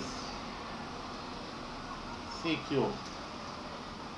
So we got that 6 over 3 times root 13 times 16 over root 13 equals to C equals to 6 times CQ. Here we have root 13 in the numerator and we have root 13 in the denominator, so root 13 is cancelled and 6 over 3 is 2, so I write it down. We left only with 2 times 16 equals to 6 CQ.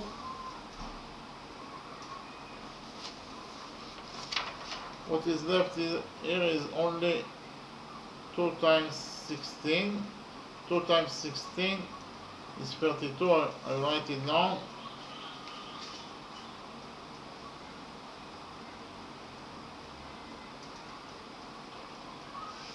We got that 32 equals to 6 CQ. I will divide this equality by 6 in order to find out the value of CQ. Okay.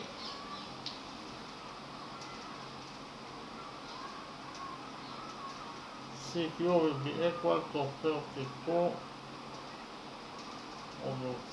6.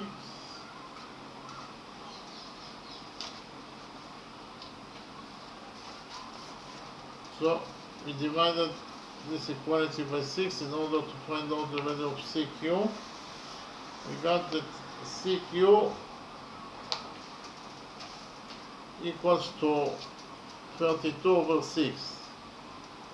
Here we can divide the numerator and the denominator by 2. We'll get that CQ equals to 16 over 3 units.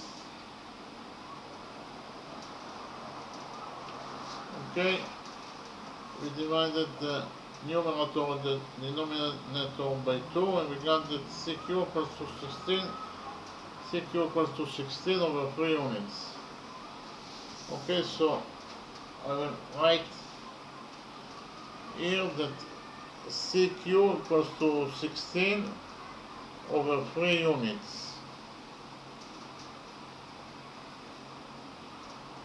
In the next step, we will extend line segment BC until it touches the circle at point R.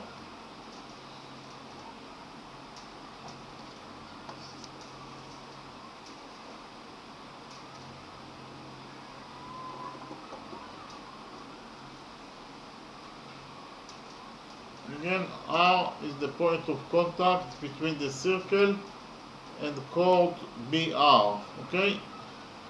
R is the point of contact between the circle and chord BR. Okay, now we'll again use the rule number 4 in order to find out the value of the new line segment RC. Actually, chord RB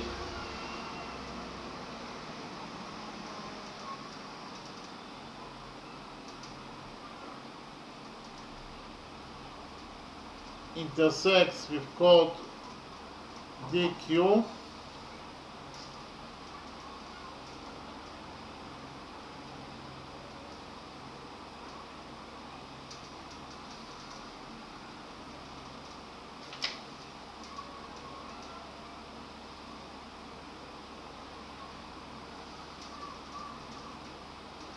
at point C.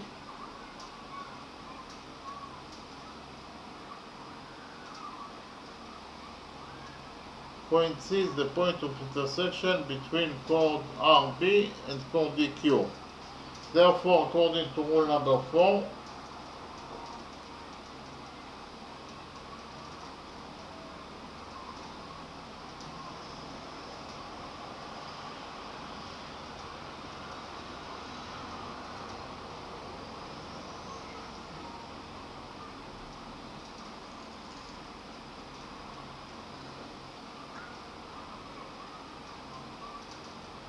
RC times BC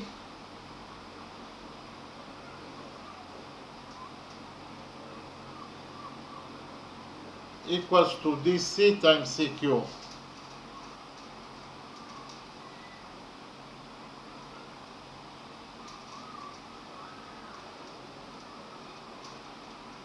So I read again the things that I wrote.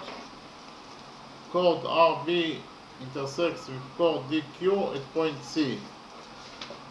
Chord RB intersects with chord DQ at point C. Point C is the point of intersection between chord RB and chord DQ. Therefore, according to rule number 4, RC times BC equals to DC times CQ. Okay, RC is the only missing line segment, so I will leave it as it is. RC times BC equals to 8 units, equals to DC equals to 6 units, and CQ equals to 16 over 3 units. Okay, we got that 8 times RC equals to 6 times 16 over 3. 16 over 3 is 2, so I write it down.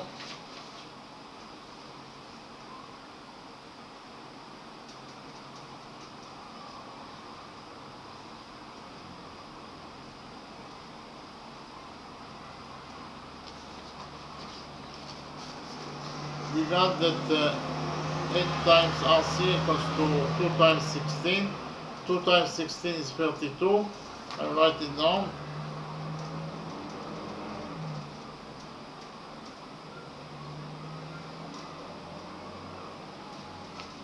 We got that 8 times RC equals to 32. So I will divide this equality by 8 in order to find out the value of RC. 32 over 8 is 4.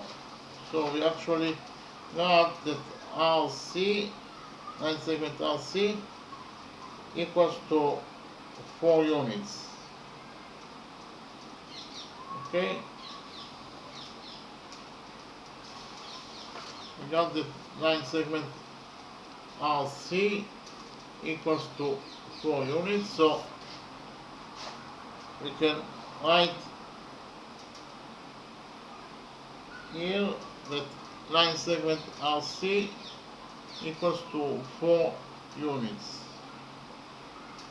So we have actually all the values of all the line segments inside the circle, and the only missing thing is the radius of the circle. In order to find out the radius of this circle, we will implement new rule number 4 in this circle. According to rule number 4, if two chords are intersecting each other at 90 degrees, if we have chord AB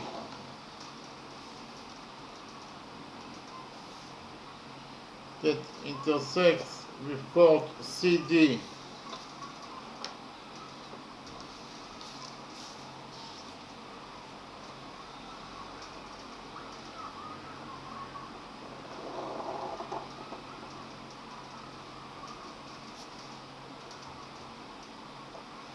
chord AB intersects with chord CD at 90 degrees. This angle is 90 degrees. Actually, all the angles here at the point of intersection equals to 90 degrees. And the point of intersection is point O. If this is the reality, then if two chords are intersecting at 90 degrees, then the following equality is true.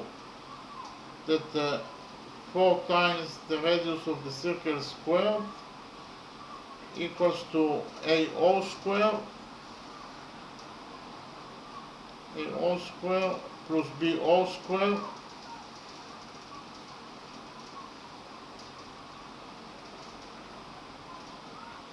plus C all square plus D all square. Okay? So if two chords are intersecting each other at 90 degrees, then 4 times the radius of the circle squared equals to A all square plus B all square plus C all square plus D all square, when O is the point of intersection between chord AB and chord CD. So I write down rule number 5.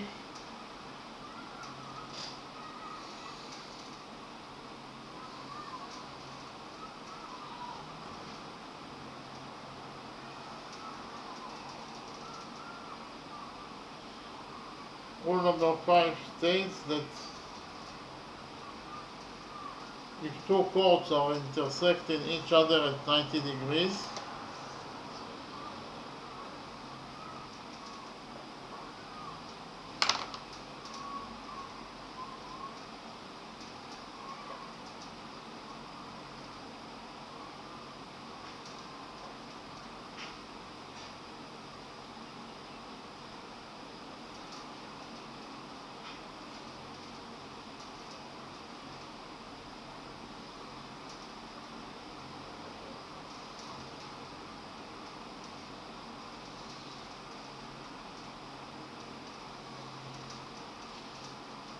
at 90 degrees and the point of intersection is point O,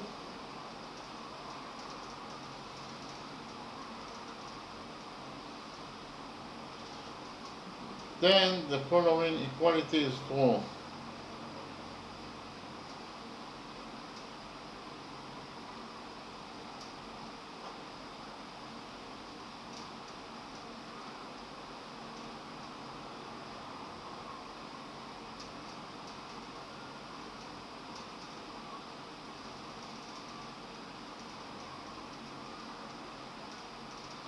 Four times the radius of the circle squared equals to A all square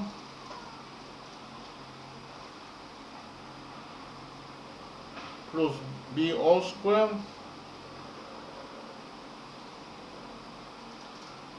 plus C all square plus D all square.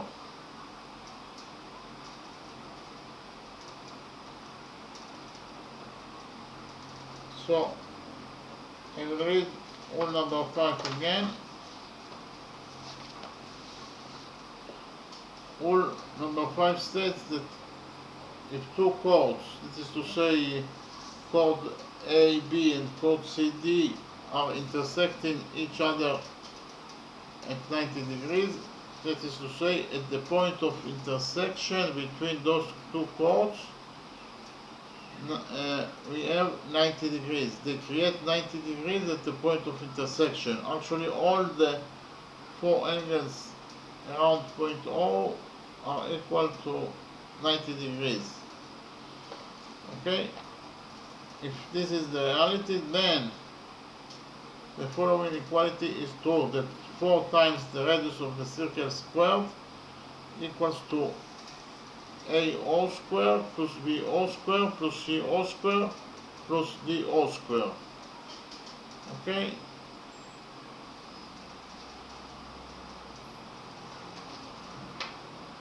So actually we can implement rule number 5 in our circle.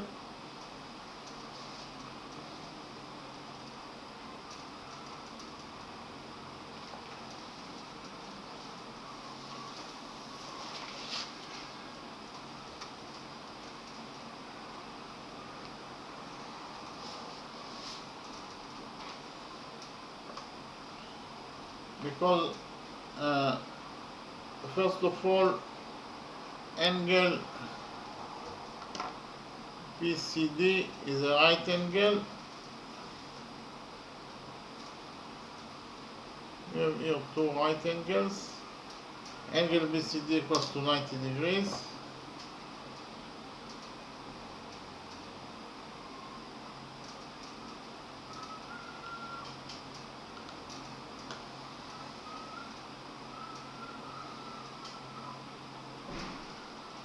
and chord DQ intersects with chord RB at 90 degrees.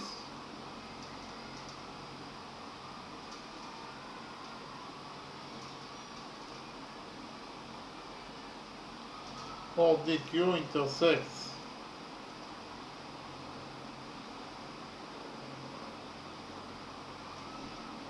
with chord RB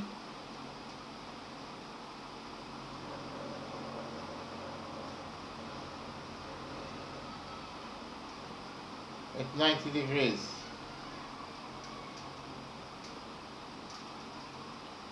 At the point of intersection, that is to say point C, we have 90 degrees. All the four angles at point C are equal to 90 degrees. At point C. Point C is the point of intersection between those two chords. Therefore, according to rule number 5,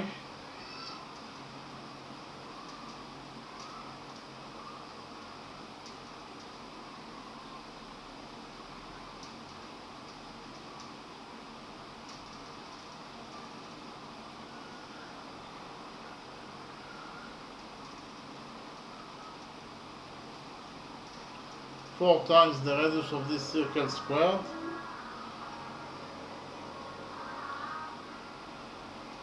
equals to DC square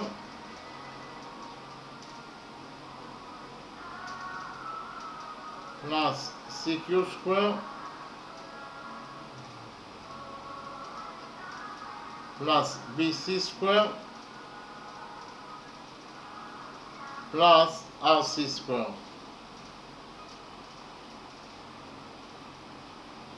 So I read again the things that I wrote. Angle BCD is a right angle. This angle equals to 90 degrees. And actually chord DQ intersects with chord RB at 90 degrees at point C. Chord DQ intersects with chord RB at 90 degrees. Here we have 90 degrees. All the angles here are 90 degrees, and the point of intersection is point C. Therefore, according to rule number 5, 4 times the radius of this circle squared equals to DC square plus CQ square plus BC square plus RC square. Okay?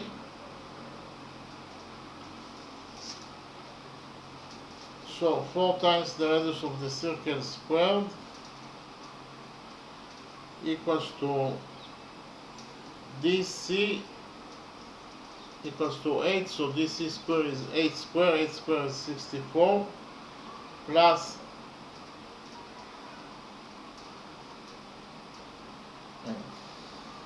no, DC equals to 6, so DC square is 36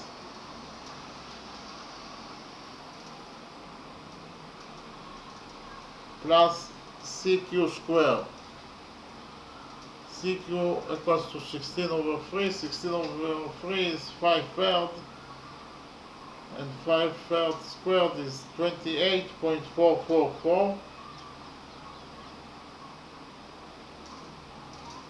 plus BC square. BC equals to 8, so 8 square is 64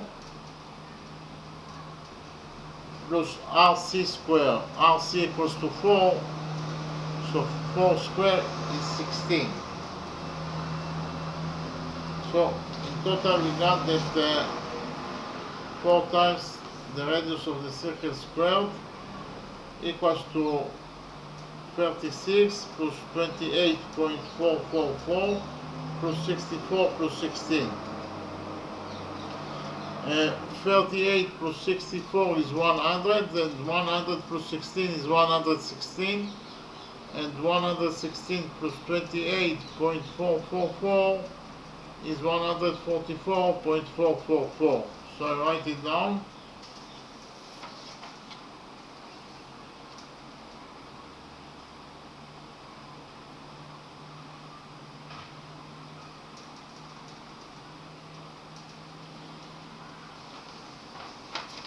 So in total we got that 4 times the radius of the circle squared equals to 144.444. We divide this equality by 4 in order to find out of the radius squared.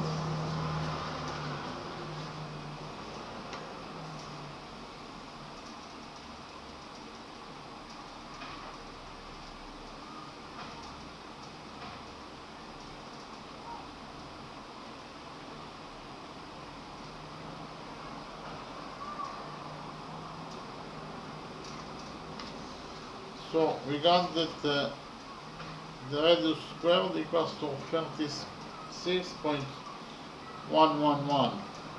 We know that the area of any circle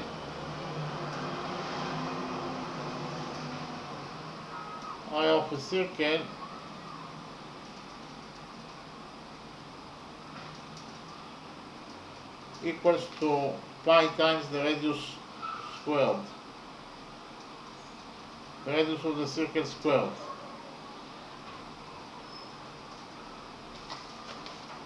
Okay, the area of a circle equals to pi times the radius of the circle squared.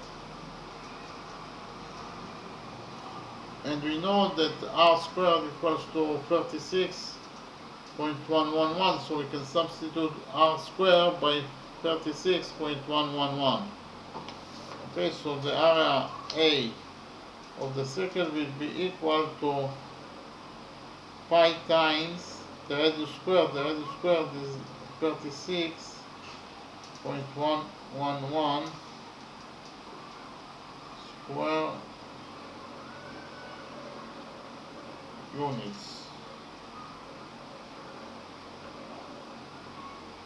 So we got that the area of the circle equals to pi times r square is 36.111, so we substitute r square in the formula for the area of the circle by 36.111, and we got that the area of the circle equals to pi times 36.111 square units, or in terms of numbers, the area of the circle equals to 113.45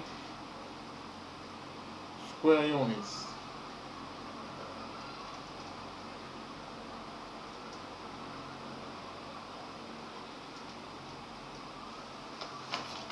Okay, we got that the area of the circle equals to 113.45 square units. So the answer to the question is that the area of this circle equals to 113.45 square units. Okay, so now I'll summarize the lecture. Actually, we wanted to find out the area of this circle, and inside the circle we have a shape. We know that two angles, this angle and this angle, are right angles,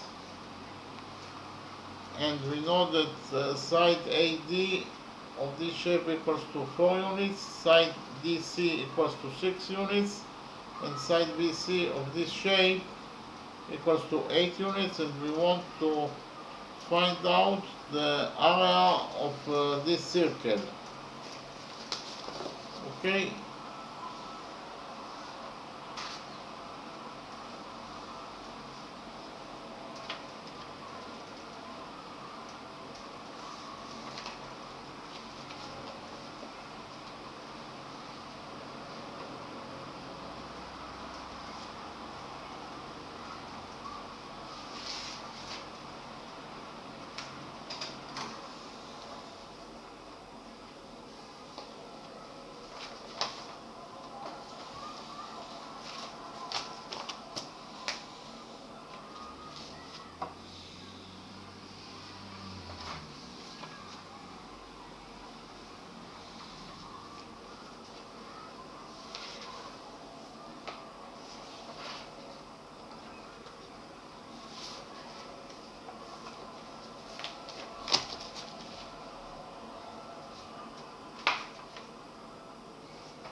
order to find out the area of the circle, first of all, we must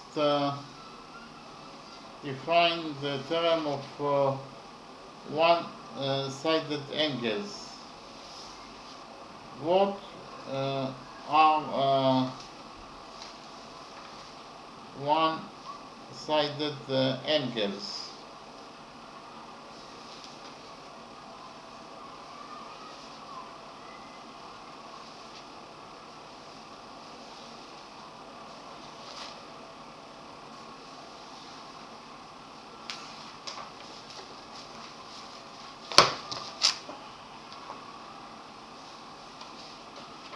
Okay, one-sided angles, actually, if we have line A and line B and line C that intersects line A at this point and line C intersects at line B at this point, then angles alpha and beta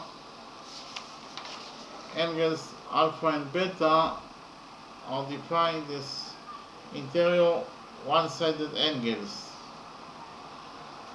Okay, and the reason that angles alpha and beta are defined as one-sided angles because they are located, both angles alpha and beta are located on the same sides of line C. They are both located in the left side of line C. For that reason they are defined as one-sided angles, and because of the fact that they are inside this structure of lines, they are defined as interior angles. And the second type of one-sided angles are exterior one-sided angles. Again, they are one-sided angles because both angles alpha and beta are located on the left side of line C, and they are exterior angles because they are located inside of the structure of lines, inside of this structure of lines ABC. They are outside of this structure, for that reason they are defined as exterior angles. So those are one-sided exterior angles, and we have rule number 1 that states that if the sum of the one-sided angles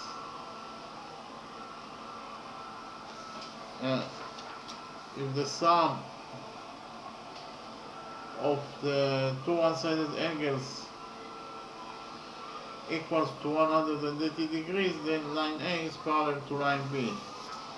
So if alpha plus beta equals to 180 degrees, then line A is parallel to line B. Okay, and it's also true for one-sided interior angles if the sum of angles alpha and beta, so if alpha plus beta equals to 180 degrees, then line A is parallel to line B. That is rule number 1. And we actually implemented rule number 1 in our circle because we actually have angle ADC that equals to 90 degrees and angle BCD also equals to 90 degrees, and those two so the sum of those two angles are 90 degrees plus 90 degrees is 180 degrees, and those two angles are one-sided angles because they are located on the both are located on the left side. Both our angles are located on the left side of line segment DC. Okay, for that reason they are one-sided interior angles. They are inside this structure of this side of lines, so they are interior one-sided angles, and the sum of those two interior one-sided angles is equal to 180 degrees. So according to rule number 1, line segment AD is parallel to line segment BC. Okay, so in the next step we define the term of vertex angles. Actually, whenever we have two lines, line A and line B, that are intersecting each other, at the point of intersection they create four angles: angle 1, angle 2, angle 3, and then angle 4. Angles 1 and 3 are defined as vertex angles, and according to rule number 2 they are equal to each other, and also angles 2 and 4 are defined as vertex angles, and they are also equal to each other. Okay, actually, whenever two lines are intersecting each other, they create two pairs of vertex angles. 1 and 3 and the first pair of vertex angles, and 2 and 4 are the second pair of vertex angles, and both 1 and 3 are equal to each other, and also angles 2 and 4 are equal to each other. According to rule number 2, the vertex angles are equal to each other. Okay, so again, rule number 2 states that vertex angles are equal to each other. So, as I've already told you, we have two types of vertex angles. Those angles alpha and beta are vertex angles, and they're equal to each other. And those also are vertex angles, and they are also equal to each other. So we actually implemented rule number 2 that says that vertex angles are equal to each other in our circle, because we have those two angles are vertex angles, and according to rule number 2 they are equal to each other because vertex angles are equal to each other. So angle AOD equals to angle BOC according to rule number 2. And then we define the term alternating angles. If we have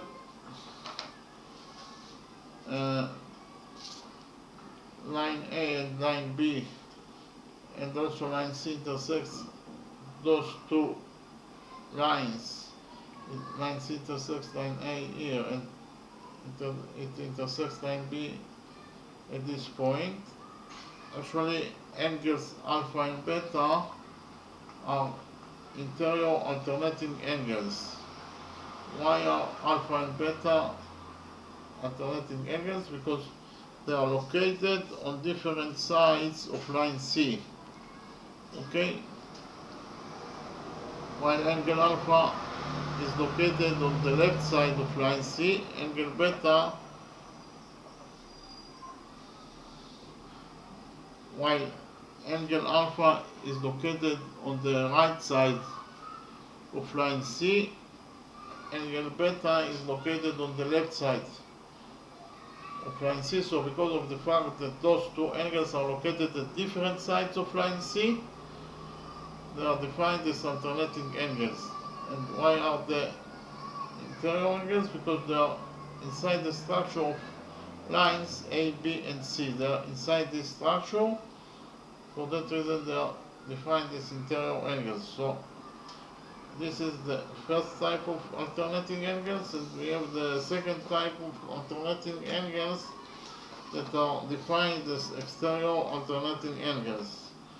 Again, because of the fact that those two angles alpha and beta are located at different sides of line C, they are defined as alternating angles. Angle alpha is located on the left side of line C, while angle beta is located on the right side of line C. For that reason, that they are defined as alternating angles. And they are exterior angles because they are outside of this structure of lines. Okay, because of this they are external angles. And we have rule number 3 that states that alternating angles between parallel lines are equal to each other. Okay, alternating angles between parallel lines are equal to each other. So here angle alpha and beta are external alternating angles. If we know that line A is parallel to line B, then alpha equals to beta. The same rule also for the interior alternating angles. If we know that line A is parallel to line B, then angle alpha is equal to angle beta. Okay, so according to the third rule, alternating angles between parallel lines are equal to each other. If line A is parallel to line B, then angle alpha equals to angle beta. Okay, so we actually implemented this rule in our circle because we related to the two green triangles. In these two green triangles, we have those two angles that are vertex angles, and according to rule number 2, vertex angles are equal to each other, so they are equal to each other. And also we have those two angles that are defined alternating angles that are located between parallel line segments. Line segment AD is parallel to line segment BC according to rule number 1. So those two alternating angles are located between parallel lines, between line AD that is parallel to line segment BC.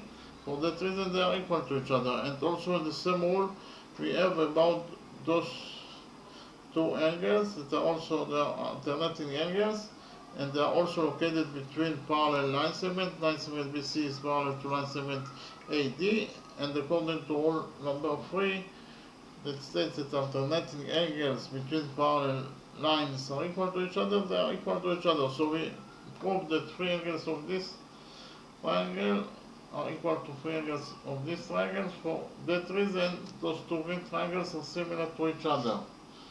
Therefore, whenever we have similarities between two triangles, if those two triangles are similar to each other, then AB over DE equals to BC over EF equals to AC over DF. So also we can say about those two green similar triangles that OB over OD equals to OC over OA equals to BC over AD. Okay, we have this relationship between the sides of two similar triangles. Okay, but we know that BC equals to 8 units and AD equals to 4 units, so 8 over 4 is 2. We got from this big equality two small equalities, that OB over OD equals to 2, and if OB over OD equals to 2, then OB equals to 2 times OD. Okay, so if OD equals to A, then OB equals 2 times OD, so it is equals to 2 times A. And we also have the second equality that states that OC over OA equals to 2. If OC over OA equals to 2, then OC equals 2 times OA. OC equals 2 times OA, so if OA equals to B, then OC equals 2B. Okay, so we actually in order to find out the values of A and B, we implemented the Pythagorean theorem twice. We have angle ADC, that is a right angle. It is given us in the question. So triangle ADC is a right triangle. Therefore, AC square equals to AD square plus DC square. And we know that AC equals to 3B, AD equals to 4 units, and DC equals to 6 units. The only missing variable is B. So we put all the data inside the Pythagorean theorem, and we found out that B equals to 2 over 3 times root 13 units, while 2 times B equals to 4 over 3 times root 13 units. And then angle BCD is a right angle, it equals to 90 degrees, therefore triangle BCD is a right triangle, so we can implement the Pythagorean theorem in this right triangle. According to the Pythagorean theorem, dB square equals to DC square plus BC square. We know that dB equals to 3A, BC equals to 8, and DC equals to 6 units, so we have this equality that dB square equals to BC square plus DC square.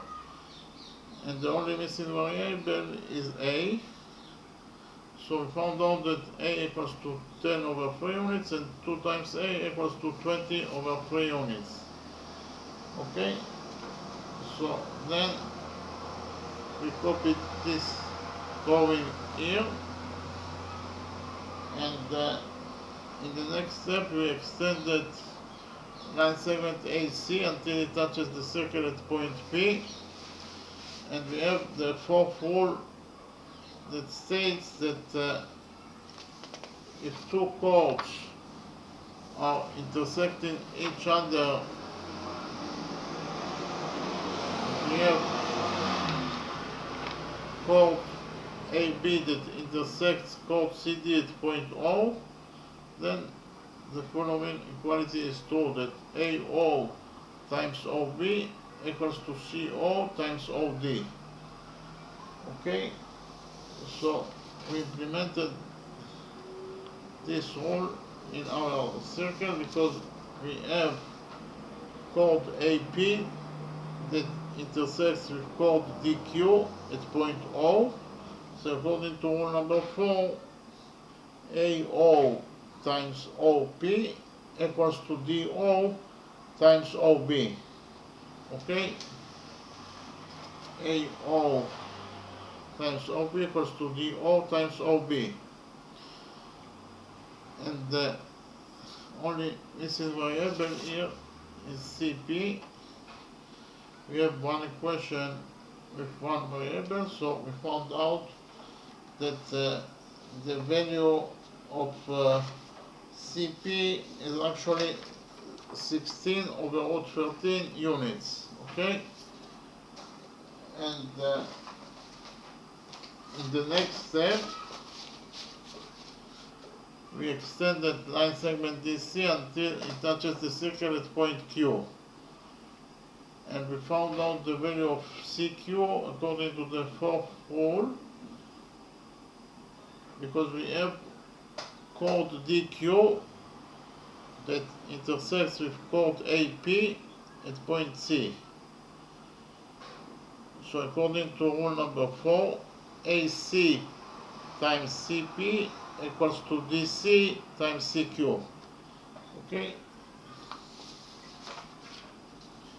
AC times CP equals to DC times CQ. And the only missing variable is CQ.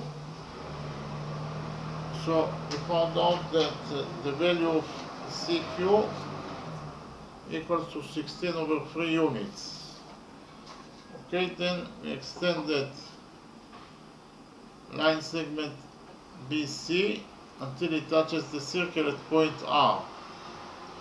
Point R is the point of contact between the circle and chord BR. And in order to find out the value of RC, we implemented rule number 4, because we have chord RB intersects with chord DQ at point C.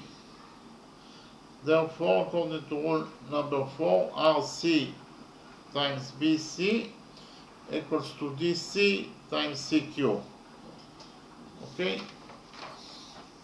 RC times BC equals to DC times CQ. The only missing variable is RC, and we found out that RC equals to 4 units. Okay, so we actually know at this point all the values of all the line segments inside this circle, and the only missing thing is the radius of this circle. And in order to find out the radius of this circle, we implemented rule number 5 in this circle. According to rule number 5, if we have two chords that are intersecting each other at 90 degrees, that is to say, if chord AB intersects with chord DC at 90 degrees, at the point of intersection between those two chords is at point O. So if at the intersection point we have 90 degrees, then the following equality is true, that 4 times the radius of this circle squared equals to AO squared plus BO squared plus CO squared plus DO squared. Okay? I'll read again rule number 5. If two chords are intersecting each other at 90 degrees at point O, then the following equality is true, that 4 times the radius squared equals to AO squared, AO squared plus BO squared plus CO squared plus DO squared. We implemented rule number 5 in our circle, because in our circle, first of all, we know that angle BCD, this angle is a right angle, it equals to 90 degrees. And actually we have chord RB that intersects with chord DQ at point C, and at point C we have 90 degrees. Those two chords RB and DQ creates 90 degrees at the point of intersection at point C. So according to rule number 5, 4 times the radius of this circle squared equals to DC squared plus CQ squared plus BC squared plus RC squared. Okay? 4 times the radius of this circle squared equals to BC squared plus CQ squared plus BC squared plus RC squared. Okay, and we know all the values of all the line segments here, so we found out that the radius of the circle squared equals to 36.111, and the area of any circle equals to pi times the radius of the circle squared, and we know the value of r squared. So the area of the circle of this circle equals to pi times r squared. R squared is 36.111 units. So the area of the circle equals to pi times 36.111 square units. So in terms of numbers, the area of this circle equals to 113.45 square units. The area of this circle equals to 113.45 square units. Okay? Thank you very much.